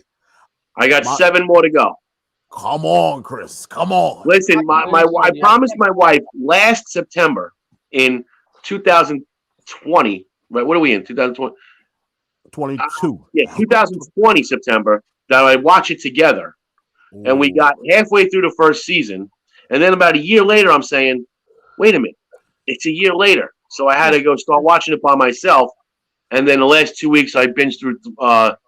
I watched all 3, and now I'm into 4. So I got a question for you after we're done with AEW. I have a really good question for you because I thought of something while I was watching it today. And it reminded me of somebody. Never get me to watch that show. Ever. What? No. I won't do it. Why? I won't do it. Do you not like Ralph Macchio like me? I hate that man. But why? The 80s references are great. That's so good. I've walked past it while my mom loves it. I've walked past, and now I'm salty because we just finished watching all the Harry Potter movies, my mom. I'm listening. And we were on one of them, and she's like, I can't stand. There was one of the movies, she was like, I can't stand this because all it is teen drama. I was like, ma'am, I know you watch Cobra Kai. So I don't want to hear anything about you not liking teen drama. Oh, because I know it's there. I know it's there. So Robin, I don't want to shout hear out to Robin. Shout out to Robin. About it. I was so salty. She was like, "You would understand if you watched it." I was like, "Now I'm not going to. Now I won't." I'm gonna stop over one day. I miss them. They're so her parents are so cool, so damn cool. Warlow. No. Well, first of all, Al just makes me laugh. He is hilarious. But now we're moving on to the next match. We got Warlow taking on Colin Delaney. Now, I talked about Warlow. I confess my love for Warlow as a character and what he can do. I think it's time. I'm gonna say it again, coming, Chris. Rodney. I'm gonna say it again. It's coming. Could this be Wardlow's year to break out? When am I gonna get Wardlow? You're gonna get Wardlow. I'm really. He already said it. MJF already said you have to relinquish the ladder match if you win. So right, it's a ladder match. Yeah. What is Wardlow involved in? Yeah. So you already told him that belongs to me if you win. So it's a done deal. Oh, you're gonna get Wardlow. Our number one fan is watching us currently. So there she is eating dinner, watching us on the screen. So she's jamming out. She's having a good time. So shout out to Angelica. Thanks for watching, sweetheart. Appreciate you. What is she eating? She is having noodles with I believe she's having noodles with James finished Cobra Khan release day. What's up, James? From Australia. Yeah, shout out from all the way from Australia. Yeah, wow. Taylor, we got some new listeners, but we got some new listeners down under. From our Australia friends coming through. I love it. James. You think they would have liked my Iconics accent? Do it. Maybe James will like it. James, can you give Kaylin a fair example? No. I won't put you on the spot like that. I was not prepared. She is having meatballs, lima beans, and waiting for rice. So lima beans. Yeah, so we're trying to get her diverse with her vegetables. That's a healthy palate there. Did you say diverse? Beans, but... Yeah. You better watch your mouth, Rodney. I'm sorry. Sorry. Don't shoot me, guys. No, we're trying to exercise our palate a little bit, change it up. From peas to string beans one night to broccoli to cauliflower. She had cauliflower last night. Oh, broccoli's so good. We're changing it up. Amazing. She's a beast. If anybody knows me, I love to eat, and that young lady, she can eat me under the table, man. She's unbelievable. I don't know where she puts it, but it's crazy. Warlow. Fantastic talent. MJF wants Warlow's spot, but we're getting MJF Warlow. It's coming. I needed to be in a steel cage so I can watch MJF get tossed around. Would you guys agree? Would you guys like to see MJF get locked in a cage and watch this Warlow? Absolutely. Roll around. Oh man, I can't wait. I'm excited. I really hope Warlow gets his due and gets it done right. Because we talked about this before, Chris. The big man at AEW really don't get no respect in a way. Like they don't. No, it's the opposite. Yeah, they don't. It's so weird. But they have plenty of big guys. Plenty. We just got to get them right. We got to get them on the right path. And I want to see Warlow collide with Hobbs. I want to see these things. Let's make it happen. Yeah, let's make it happen. And I do want to see him ragdoll MJF first. Ooh boy, wouldn't that be fun? But TBS Championship Tournament. Here we go. Ladies match in the house. Thunder Rosa, my girl Thunder Rosa, taking on Jade Cargill. This match went a little different than what I thought it was going to go. But Chris, I can't tell you I'm mad. I can't tell you I'm upset. It was a hell of a match. I thought that it was a little bit even down the stretch here. I thought fair offense on both sides from both ladies. The finish wasn't what I wanted, but I think bigger things for Thunder Rosa are coming. What are your guys' thoughts on Jade Cargill going over on Thunder Rosa to move on in the TBS Championship Tournament? I thought it was a good match. I wasn't opposed to it. Thunder Rosa is becoming the one that puts him over now. I like that. And I think that because from what I read, Chris, and this is to get everybody excited, they're thinking about running it back. Thunder Rosa, Britt Baker. They should. I think they're waiting for the right moment. Big time. We talked about this. If you guys didn't watch the live stream, we did the watch along. Behind the Barricade was represented on the Four Corners of Commentary watch along for day one. Did that on Saturday night with those boys. Had a tremendous time, and we talked about it too. Thunder Rosa possibly go running that back with Britt Baker. It might be the best thing they can do for Britt Baker and for the women's division. Because if we certainly not Rio. No. When we look back at the women in this division, there's a lot of good women coming up in the ranks. Jade Cargill, for example. But we also have a veteran in Thunder Rosa who's been doing this a while. She's not a young lady like the rest of these ladies out here trying to work their way into the wrestling business. She's out here experienced. She has a lot to offer. I just don't like seeing her wrestle on AEW Dark. Don't like that. I want her on television. I think she deserves to be on television. I want to see her do big things, and I think it's coming this year. I think her and Britt Baker, AEW Women's Championship, is the best route to go. Yeah, run that back.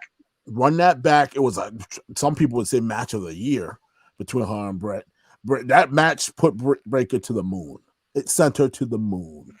Okay, we all can sit here and say, oh, but she did it on her own. No. Having a good dance partner can bring you to the moon too. That match with her and Thunder Rosa set Britt Baker to the moon. Yeah. So let's give Britt Baker her due, but let's give Thunder Rosa some of that shine as well. She wouldn't have been able to do it without her. Let's run it back.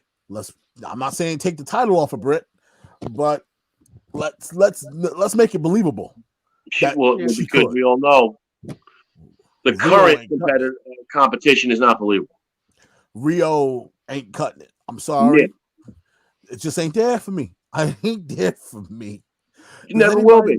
Does anybody believe that Rio can beat Britt Baker straight up in a match? No. We gotta take a poll. Anybody believe that? No. Is that true? Maybe 3 years ago. Maybe 3 years ago? Green Britt Baker not really know what she's doing in the ring. Listen, no offense to the woman, but she's never been believable from day one when I watched it. Never. I'm sorry. There is smaller frame wrestlers, and then there's Rio. And I'm sorry. It just doesn't work. I don't like making fun of people's stature. But Rio, it's hard to believe that she's a wrestler. It's very difficult because she's very small. And we always say Sasha Banks is a smaller woman as well. No, but Sasha Banks can move. Sasha Banks is athetic. She's like athletic as hell. When you look at Sasha Banks, you see athlete. Yes. When you look at Rio, you see there's a total difference. I don't even know what to call Rio. A freshman in high school. Like Rio. Yeah. Somebody you put in a locker. That's a good one. Yeah. I don't know what to call her. Lay's bag of chips. Literally. Don't call her women's champ because that's not going to be good. Now, and to run it back, ugh. Now, after this match, we had a surprise come in and really make her debut. Mercedes Martinez availed herself as an attacker on Thunder Rosa, and right when Ruby Soho hit the ring, we all knew that's where the finals is going to be. Jade Cargill taking on Ruby Soho for the TBS championship. But Mercedes Martinez now involved with Jade Cargill. Maybe this is a one-off kind of relationship thing. Maybe they can be building those two as a team, which we know everybody needs a buddy in AEW. So maybe this is Mercedes Martinez's buddy. Everybody gotta have a buddy when she comes into the company. And I like the signing of Mercedes Martinez. I think it adds to the women's division that needed. If anybody needs to be if anything they need in this company is more women. Mm. I think we're signing a lot of big signings of men. I'm not trying to say it that way, but I just feel like that division is lacking still a little bit because I want them to have more options of women. Don't roll out the same women all the time. She's definitely one of those low key signings that'll, I think, pay dividends. I don't think she never got full steam in NXT and whatever they were doing with her. Yeah, it never worked. When they did give her moments, I thought she shined. And sign me up for her and Thunder Rosa. I'll watch that. Yeah, and she's a great worker. Another experienced individual who could really put people over if you want her to. But also, help people shine. She's not a bad worker. So I like the fact that she's coming here in AEW. I know a lot of people say, wasn't she an Impact? What is she doing? Listen, when you're working for this company, you can work at other places. Talking about people's paychecks. You can work other places. It's not WWE where you're subjected to one. Yeah, and another thing, Mercedes Martinez has been wrestling for 15 fucking years, and 13 of them before she went to WWE or 14 was everywhere. Came from WWE. Like no. she came from she everywhere. Worked for WWE. She didn't come from WWE. No, she didn't. She worked there for a hot minute. That's it. The hot New York minute worked there. I had to go double check if she actually worked there or not, because WWE loves to go, oh, we signed this person, then go up. You like her? When she had a full out feud, was wrestling for NXT. She challenged Raquel Gonzalez. She was in Retribution for a quick minute. Yeah, all of fucking 3 episodes. Oh, that was a mess. Oh God, what a mess! You had to bring up Retribution, Chris. Why you gotta give these flashbacks, man? Come on. Let the woman eat and leave her alone. She's allowed to sign with AEW. She's not a product of the Performance Center. Oh yeah, they told that storyline with. If you think that Mercedes Martinez is a product of the Performance Center, you just have to stop watching. You should not. You don't know wrestling. You don't know. Yeah, you don't know wrestling at all. Don't know no wrestling, guys. If you then you just gotta. Well, WWE trained her, and no. If you think Bryan Danielson's start was on the NXT of WWE, yeah, well, that's what they think. You're done. I'm gonna tell you right now, that is pretty sad because you missed a whole lot of good wrestling. And I will tell you, Kaylee, who's never been around to hear this, because you asked me specifically back in the studio when Daniel Bryan got cleared to return what I felt about it. And I was like, that was because of me watching him in WWE. Mm-hmm. Then I went back and watched his ROH shit, and now him, incredible AEW is just off the charts. Rodney will tell you, I'm one of his biggest fans now. Because of the way, it's unreal. It's unreal. I think I told you, maybe I did, Rodney, that when they had that pay-per-view and we didn't know who was coming, that I called Megan and we were on the phone at the end of that match. We were like, that's Adam Cole. Like, we're done. Hate it. We were about to hang up. And we stayed on the phone an extra 15 minutes and we didn't even watch what was happening. We were screaming our heads off. At Bryan Danielson showing up, we were like, my God. Shout out to Megan Bowles. Shout out to her. I know she's loving this whole Edge stuff, but I had to break the news to you. I still hate Edge. And this Edge and Miz feud made me love Miz actually more. I don't know how that's even possible. I don't know how you're such a hater. Yeah, that one baffles me, Rodney. I don't understand that one at all. What, Edge? Yeah. I can't stand him. It baffles me. Edge is on my Mount Rushmore. Good God. I'm a little surprised. I didn't think, you don't stress. Listen, I understand if you're not all in on Edge like Kalen is, but no, I respect the guy. I respect what he don't went like through. him. I just don't. I'm not. I was never Edge. I was never Edge head. I wasn't. Man, didn't move the needle for me. I don't know how. That was the first. Edge was the first guy when I started watching wrestling where I think everyone, when you first start, you don't know at that point that you can root for bad guys. Your brain automatically is like, oh, you're bad. I don't like you. He was the first one that I was like, I don't know why I like this guy, but he's beating up John Cena, and I don't know why I like it, but I do. You want to hear something funny? That's how I felt about liking, and it's funny because he's the kind of heel that you would think I would like because I'm such a big Triple H fan. Yeah. And him and Triple H's heels work is kind of the same. Where I don't care. Yeah, I'm gonna hurt you. They are very similar. They are very similar as their work as characters. And I gotta give him that. I respect his work, but it's just the whole thing. Oh, the outrage of love is just crazy to me. It's like, God, what are you guys seeing this guy? They love him. It's like crazy. I'm bad. I don't get it. It's my one hot take.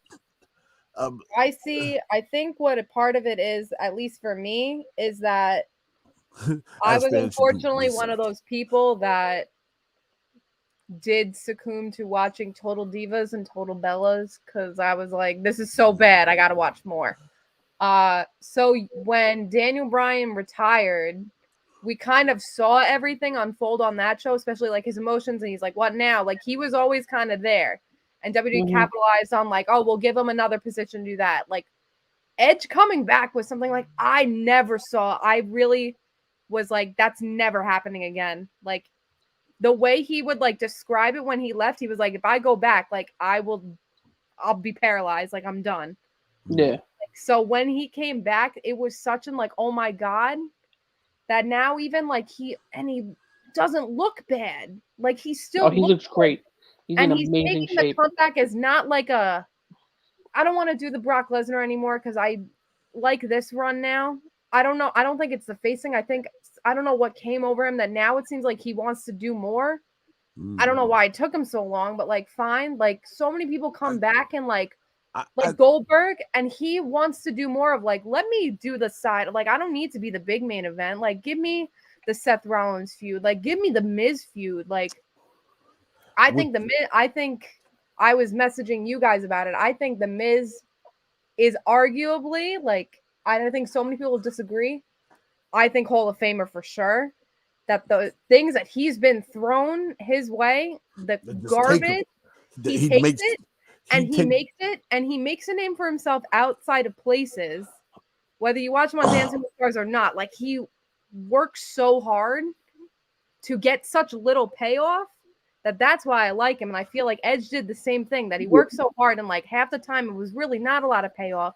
And when he did get it, he ran with it and it worked. So I think, Rodney, if you want to get motivated, watch on the network or Peacock the lead up to Edge's comeback. What is it, 24? Okay. Or whoever it is. Which I haven't. You haven't seen honestly. I haven't watched the 24 on Edge. Like I said, dude, I'm not an Edge fan. You have to. You have to. Listen, if you want to get motivated to work out or whatever, put that on. I'm telling you. It just, because I was like, you forget about Edge. All right, he's gone. He's retired. Then I watched that. Anthony, of all people, yo, did you watch he texted me during the pandemic. Did you watch that? So I watched it. I'm like, wow. Next thing you know, I'm downstairs hitting my heavy bag. I'm telling you. And then it got the Foo Fighter music in it. Fucking awesome. Foo Fighters, Rodney. You can't go wrong. And I love the Foo Fighters. Well, I'm telling you, Rodney, you will come back next week and be like, I have a different opinion of Edge. I will watch it. Listen, the same way I just told Kaylin. I wasn't into the Yes movement, but I went, I did the research, I watched them, and now I'm like the biggest Daniel Bryan fan. James says, Miz, one word, awesome. Chicago's fans should do research. Yes, you need to do your research. Because Miz is one of the best heels maybe ever. It's not a lot of good heels. I feel like in this generation of the past, I would even say, like, I keep forgetting we're in 2022 and he's been around almost 20 years, which is crazy. Yeah. I feel like the fact that he's really never had a day off unless I think he had surgery like once. The only time he's off is when he's doing something that's going to involve WWE somehow, like when he films a movie, which is always just WWE Studios. I feel like he has just worked so hard and has gone through so many eras. Like he's so many superstars to me rolled in one. I said he was kind of like Edge. Like everyone thinks Seth Rollins is like this generation's Edge, and I would really say classic. I would really say it's the Miz, who came up with like John Morrison and then was like, you know what, I'm actually better than you. And like, it was like an Edge and Christian kind of vibe that they were like the comedic relief for a while. I feel like there's so many parallels with them. And Miz they made it like a lovable dick kind of thing that as much as you want to hate him, when he spits truth, whenever he shoots on people and they go on Miz TV and he yells at them, we always go back and go like, you know what? Sorry, Andrew. Hot take. I can't save it for Thursday. It's funny that you bring up Seth Rollins. I do believe that Edge was a good comparison for Seth Rollins, but in this generation, work rate, work in the ring, always putting the work in. No matter what you do, by hook or by crook, you know he's gonna be there. You know he's gonna work. There was somebody out there in the 90s, other than gyrations and coming out in man thongs, and being a complete degenerate. When it comes down to work in the ring, you couldn't take that away from him. Next show. If you look at Seth Rollins' work in the ring and his work as a worker, just flat out, could be this generation's Shawn Michaels. Oh, I agree with that too. I feel like he's also done great that I don't think Seth Rollins needs to be compared to anybody else. I think he's just Seth Rollins. I was just about to say, as far that's just his work ethic. But when it comes to being the character, Seth Rollins is this generation's Seth Rollins. Agreed. He set a new standard for the bar. So somebody's got to chase Seth at some point. You got to get to his level. Now, I don't condone him wearing wild fur jackets every week. I'm shocked. I can't wait to see what he comes up with today. He look like a whole damn picnic table from 1972 2 weeks ago. I'm gonna like we will see, but it's just crazy. It's crazy what he's become. But it's funny that we're talking about guys who set bars and set standards. Here's a guy who decided to make his comeback, and after 7 years, he has been seen a whole lot in AEW. He makes his first appearance at Daly's Place, and he goes by the name of CM Punk. Now, CM Punk lately has been on a little bit of a roll with this MJF feud. Every city he goes into, he tends to just destroy, and conquer. Every crowd, he has a crowd in the palm of his hand. He dropped the Tebow bomb. Oh, yes, he did. He dropped that Tebow bomb this week, and it got the crowd all hot and bothered, talking about waste of money. He did it in Long Island, where he absolutely obliterated the island. He was great in Long Island. I don't care what anyone says. He was great. He obliterated. I knew that there was going to be some part of Andrew that was like, I hate CM Punk now. I hate him. And I was like, oh, he was getting mad, Kaylin. He wasn't liking it. Oh, you should have been there, Kaylin. Kaylin, he was not liking it. The best part is whenever I go to shows and they make fun of like New Yorkers in Long Island, I always go into it like laughing, go like, you're absolutely right. When they're like, yeah, you guys suck. I'm like, you're He couldn't take it. He kept looking at me and Rodney.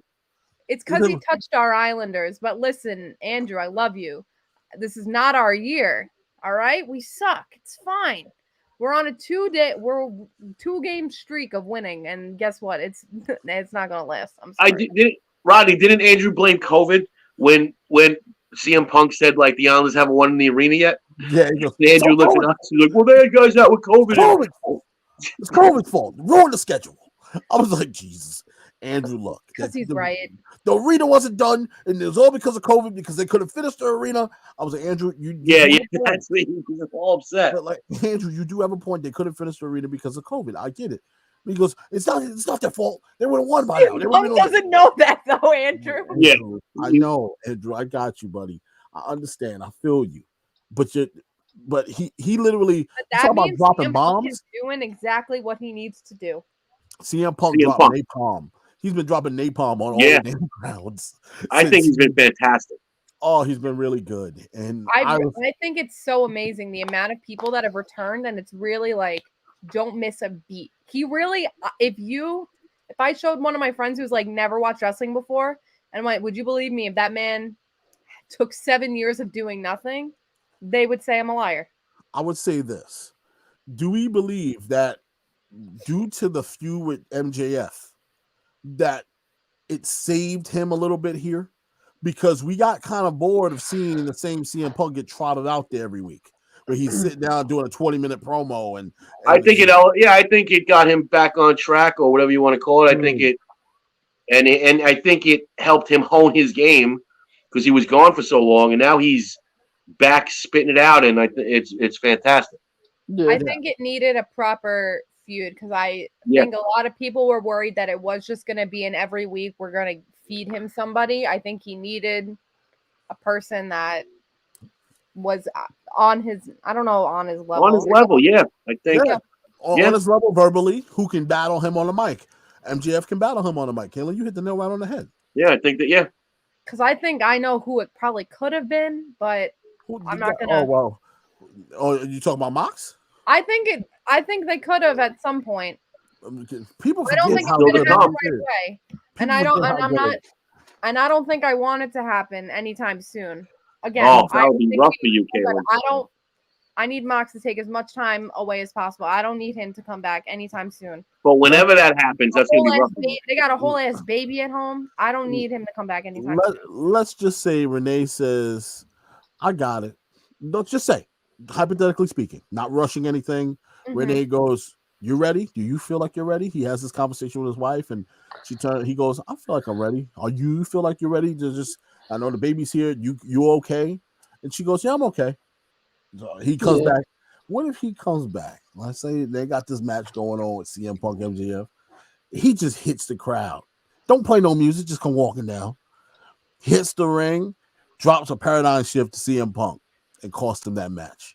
You're gonna have to come to my house and check my vitals. Like he did a double or nothing. Yeah, wouldn't that be something? Yeah. I think I don't know what's in the man's head, but I think he's the type of dude that needs to rest. Like he needs to do his. I don't think he can sit around the house too long. I think he needs to do what he does. Kaylin said it best. Amazing type of woman. When you watch her, she's well grounded, and I think she can handle her business and let him, without his demons, of course, do his thing. I think with him sitting around the house, and I think Tony Khan will give him whatever kind of schedule he needs to be healthy. And Kaylin said it best. The worst thing that he's come out and said, the worst thing he hates is having time off. Mike Steinberg said, "Fuck Tony Khan." Jesus. Steinberg in the house. Mike coming in hot. Coming in hot. Wow, coming in hot. Coming in red hot. James says the Miz has been all just skip Roddy, just skip to the next one because he Oh, the Miz has been all the way from being exiled from the locker room to being the biggest locker room leader in talents. Yeah, he's coming full circle. Yeah. He's come full circle. That's not even a debate. What he's been able to do. So yeah, shout out to the Miz, man, doing his thing. Gotta give him credit. But Mike Steinberg coming in red hot, dropping napalm like he always does. Way to get him started, Mikey. Way to get him started, buddy. See you on Thursday.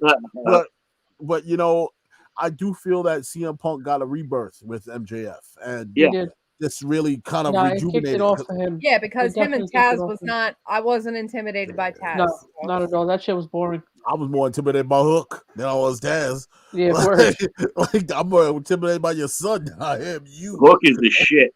No, he's a problem. I'm not saying that the kid. Me and you kept saying, Chris, when is he going to touch the ring? Like, what is happening? Why is he just following them around? Clearly, he wasn't ready yet. But when he was ready, he was ready. Oh boy, is he ready now? He was ready. So he was ready, and I can't get mad because he, it took him a little while to get going. He was done. As much as we disagreed, it was done right.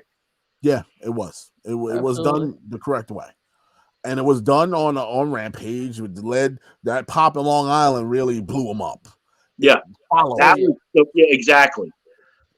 So you take that's like riding a wave, getting a wave out in the surf and taking it, because what a wave to catch on your first time. And I want to make this very clear. Andrew made it a very clear point to me and Chris that JT destroyed Hook in baseball, in Little League growing up. JT beat the dog Christmas out of Hook.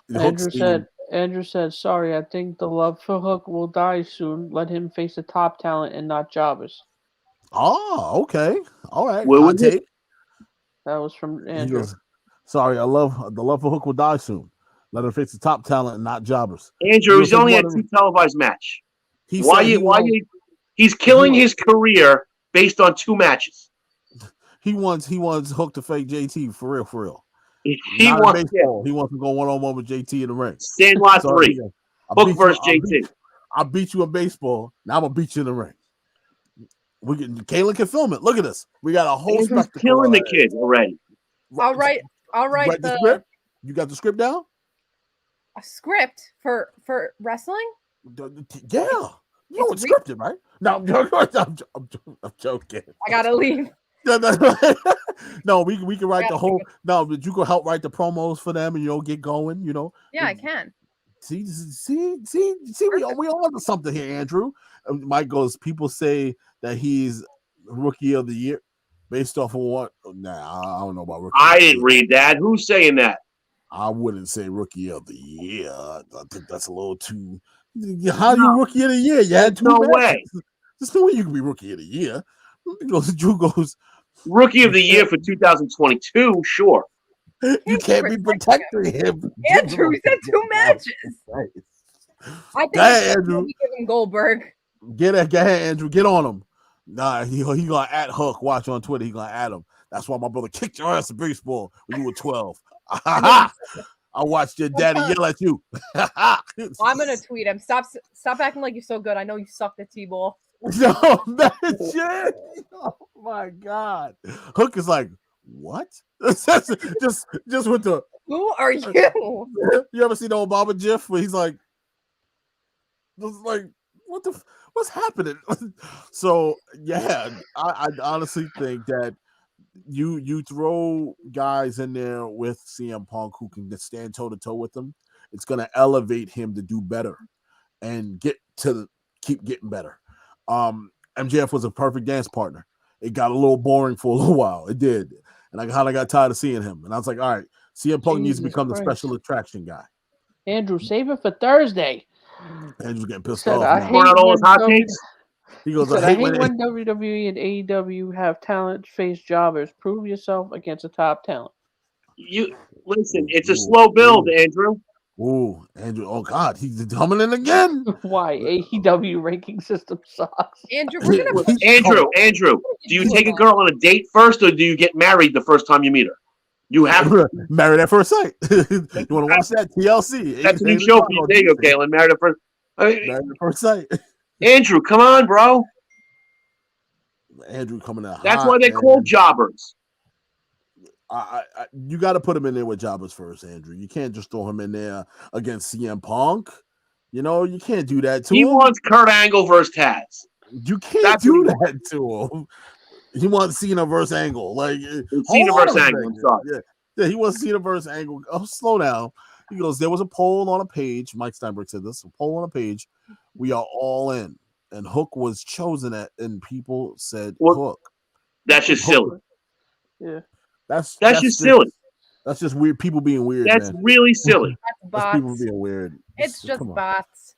Come on, man. Really silly.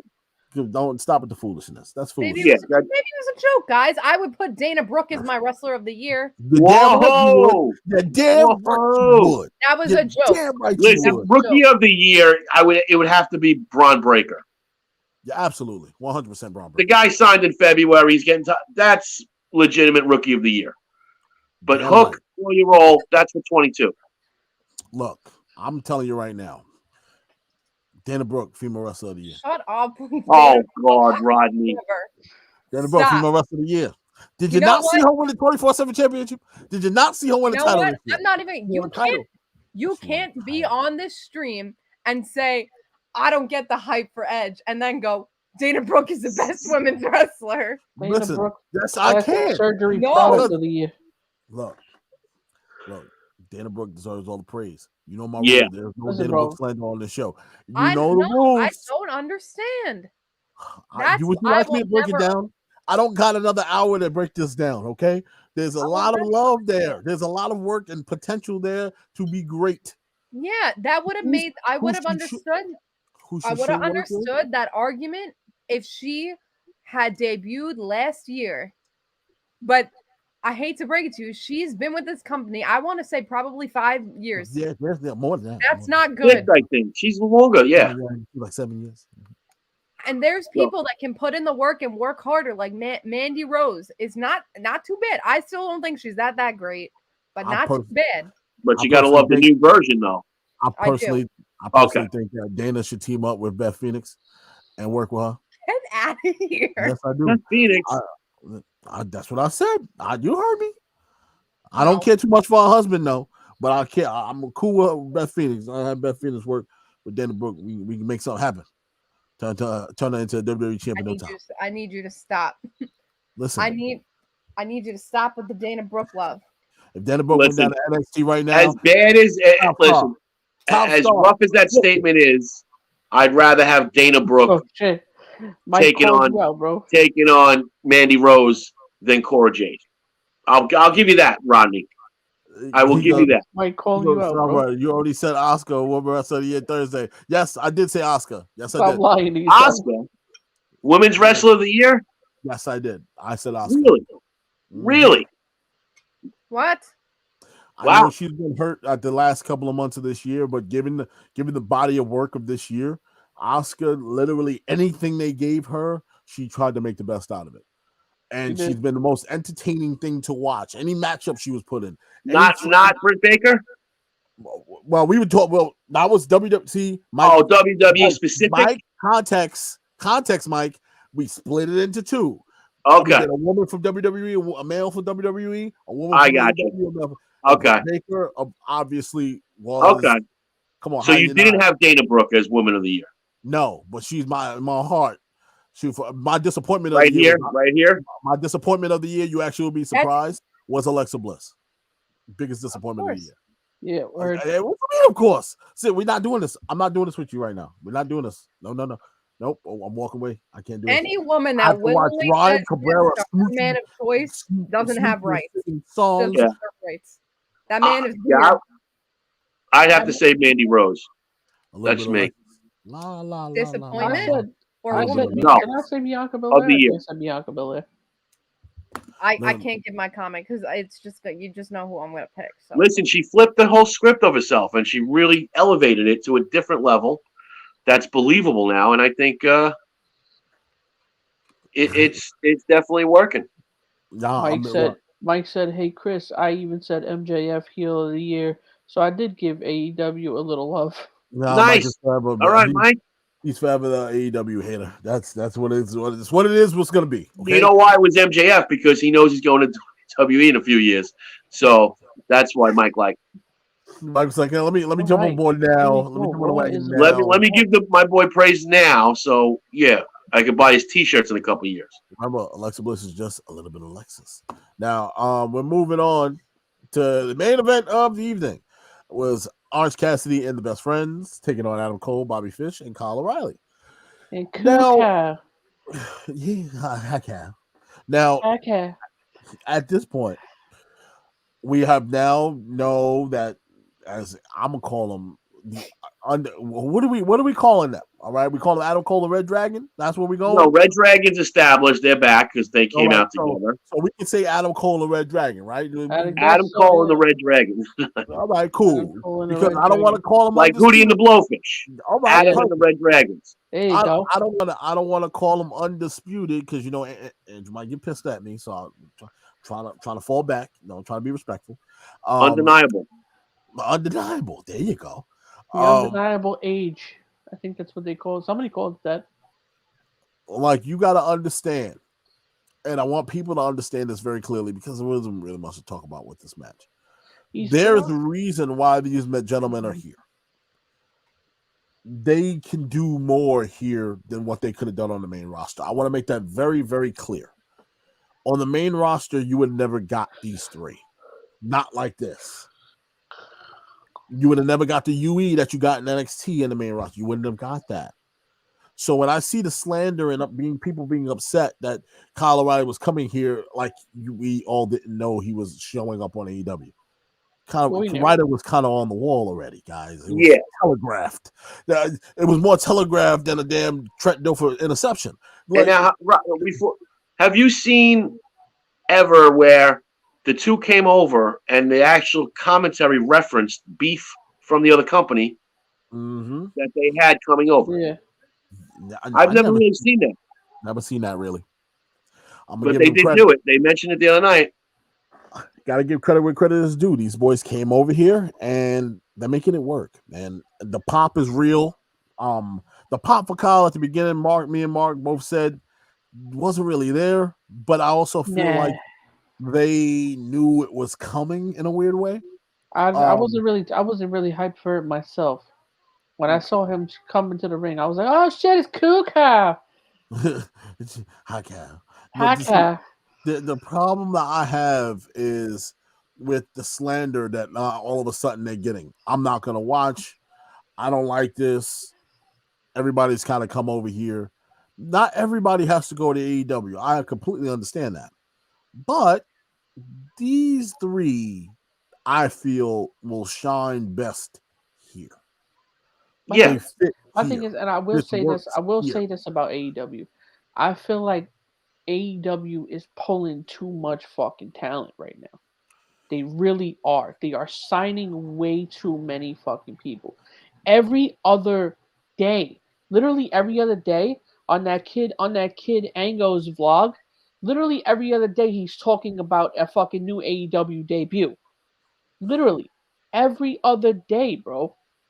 But And keep in mind, I'm tired of seeing it. Like it's But like you're going to start seeing people like Big Swole not re-up or not re-up. Then you're going to start seeing other talent that they have now. Contracts have been different where they're and not they have to replenish. as lengthy and they're not as constricted as WWE. Yeah. So when they have new signings, I don't really think about it too much because I feel like people come and leave in like 3 months. Like it's kind of like a thing, and like almost appearances, and then they go and they can go other places. Like we saw Matt Cardona come for like one thing, or like Matt Cardona. Rowan came for one viewing and then left. Like it's not like a signing thing, so I'm not really worried about. Yeah, Matt Cardona I don't think was officially signed. I believe. I don't have a problem with them here, and I do think they'll be more successful here because in NXT it was kind of like they had run so much that there was really no threat there, and I feel like there was really not going to be a threat on WWE. There's so much, like we talked about before, there's so much in the tag teams that it's just there's so much more for them to go off of.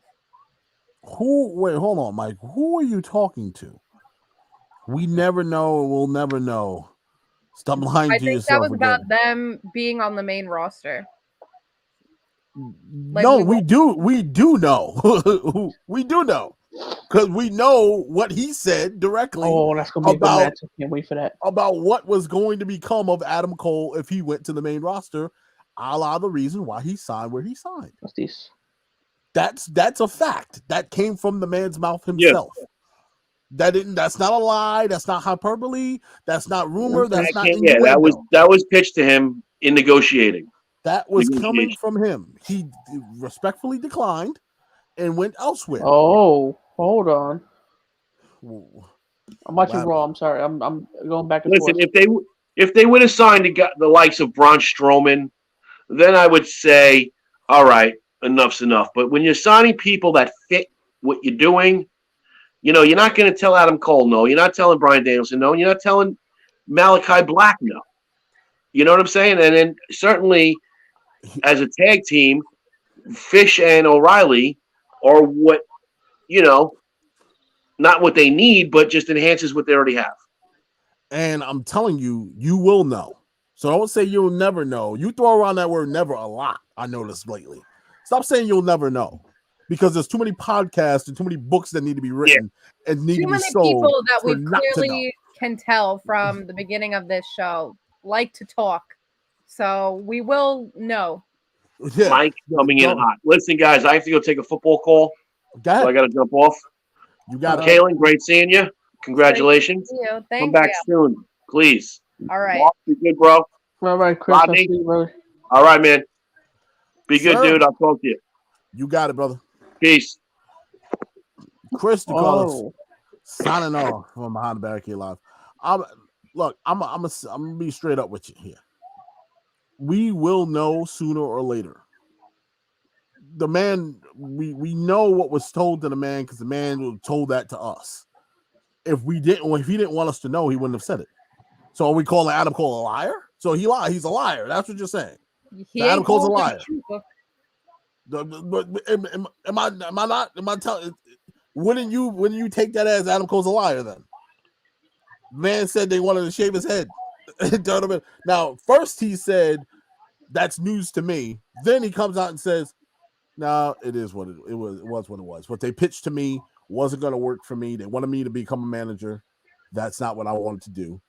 That was pitched in by Bruce. Unfortunately, Bruce doesn't talk about current things on his podcast. So Bruce will talk about it probably 2 or 3 years from now. Because somehow, some way, Conrad Thompson will pull that out of Bruce Prichard. Regardless. He won't talk about current things because he currently works for the company. Why would I talk about something if I currently work there? Are you crazy trying to make this man lose his job? But we do know what was pitched to Adam Cole, and that wasn't going to work. So, I want to dive into this a little bit. Do we honestly feel that Adam Cole would have got over on the main roster? We saw Karrion Kross just get a helmet put on him with suspenders. We were also missing the number one piece that goes with him, and that's Scarlett Bordeaux. Wasn't with him. You had Keith Lee come up, didn't really do much with him, got COVID, got sick, had to wound up changing his name. Then we have his girl, and we have his. I'm not sure if Mia is his wife, his fiance. He has his fiance come up, hell of a talent. You put her in a mask and put her in the worst possible faction I've ever seen in pro wrestling. So do you see the trend that started all of this? So you want Adam Cole, one of the most successful champions. You want Adam Cole, one of the most successful champions. Now you're nitpicking, Mike. You said Scarlett. Explain why she wasn't there. That's one thing. So explain to me Keith Lee. Explain to me Mia Yim. Explain to me all of Retribution. Explain to me all these people that got called up, then chewed up and spit out. Explain every last one of them. So if I'm lying to myself, no, I'm not lying to myself. I'm being very transparent with myself to seeing the writing on the wall of the bullshit that company pulls over there. So if you're telling me Adam Cole would have been successful on the main roster, you're lying to yourself. I'm sorry to cut you off, bro. You gotta see.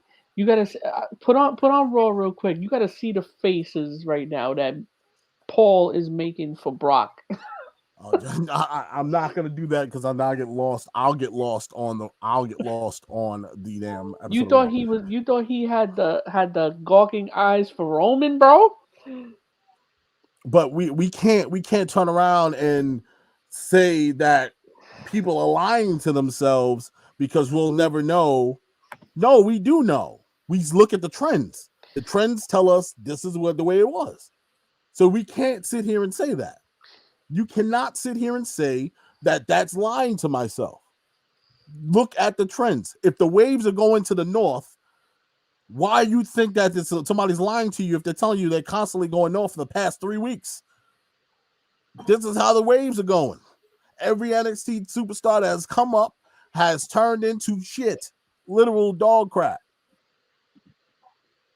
They want to change them up. They want to change people's names. You turn them into trash. This is why we didn't talk about NXT today, because it's not worth talking about. No, it's not at all.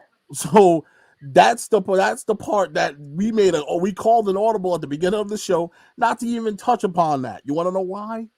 Because it's not worth touching upon. No, not in if its it was, state. we would have talked about it. So that's my response to me lying to myself when I can clearly see trends while they're going on. That's just how it goes on the main roster. So Adam Cole and Red Dragon, we'll see where it goes. You don't want to call it the UE. No. But we'll call it what it is. Has Adam Cole done what I expected him to do since he got there? Not yet, because I want him to step away from the damn Young Bucks and do his own thing. Now we got what we needed. We got what we wanted. We got him now possibly being a leader, because he's not a follower. That's never who he was. He's a leader. Let him lead. Let these two guys follow. Hell, they might not even want to start a faction with each other. Just let them just be cool, have a mutual agreement, and do their own thing. Yeah, I'm just saying. I don't think it's lying to myself. I think that it's pretty obvious. If it walks like a duck and quacks like a duck, it's not a damn mongoose. Now, it's motherfucker. But I'm being real. What am I lying? Let me bro, ask you guys, am I I like lying the way to you worded myself? that. No. So I'm just saying. Well, you want to say hi?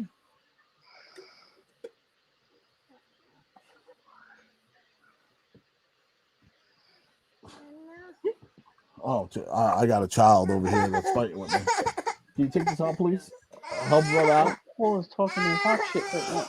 But at the end of the day, we have multiple things going on with the best friends, Orange Cassidy, and Red Dragon album Cole. We can see where this is going as far as who's going to break apart from who.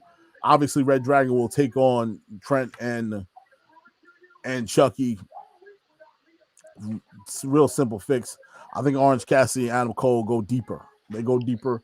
I know we kind of tired of seeing them feud with the same people, but we gotta remove the Young Bucks from this situation and have these two teams go at it. But guys, that's gonna wrap it up. That's gonna wrap it up for this week's episode of Behind the Barricade Live. I appreciate you guys coming on. Mark, always a pleasure, brother. Kaylin King, thank you. Thank you so much for coming on. We will convene. I am doing that special where I'm going to interview one-on-one with different people, stepping outside of the world of wrestling a little bit. And we're going to talk about some real things, talk about some things that we've always wanted to talk about. We just always never got caught up to do it. Like I said, Justin Taub coming on the show. He will be on February 6th. On that Sunday, me and him will be having a conversation about the world of comedy, but he also wants to have an in-depth conversation about Shawn Michaels, his favorite wrestler. I got Justin Rodriguez also coming on, just talking about just shooting the shit with me, and we're gonna break down some things, break down some personal things, go back into our childhood, relive some memories, but also talk about some old school wrestling. Of course, Steve coming on, talking about mindfulness, wellness, also mental health. That's going to be a lot of fun. And, of course, the great Kaylin King, talking about film. We're talking about movies. We're talking about a lot of fun things. And I believe Anthony Carragher, me and him are going to talk about the birth of Behind the Barricade and how this all began. It's going to be a lot of fun. But, guys, once again, if you love me, you like me, you love Chris, you like Chris, you love Mark, you like Mark, if you love Kaylin King, you love seeing her back, just hit that like, follow, share button, Go out there, tell the world about us, tell your friends about us, tell your mama about us. We take aunties too, grandmas as well. We don't mind. You can find us on Spotify, YouTube, soon also Podbean. You can also soon find us on Apple Podcasts. We're going to be also starting the Twitch. I'm working on that currently as we speak. That's lit. Anchor, we're branching out, guys. We're kind of going all over. Once again, I want to give a special shout out to our sponsor of the year, I should say, and Tap That Mall. Online mall service from the comfort of your own home. We're over 25 different brands on the site. That's tapthatmall.com. Visit tapthatmall.com to get all the exclusive brands and deals. Guys, I appreciate you. I love you. It's been another episode of Behind the Barricade, and I say peace.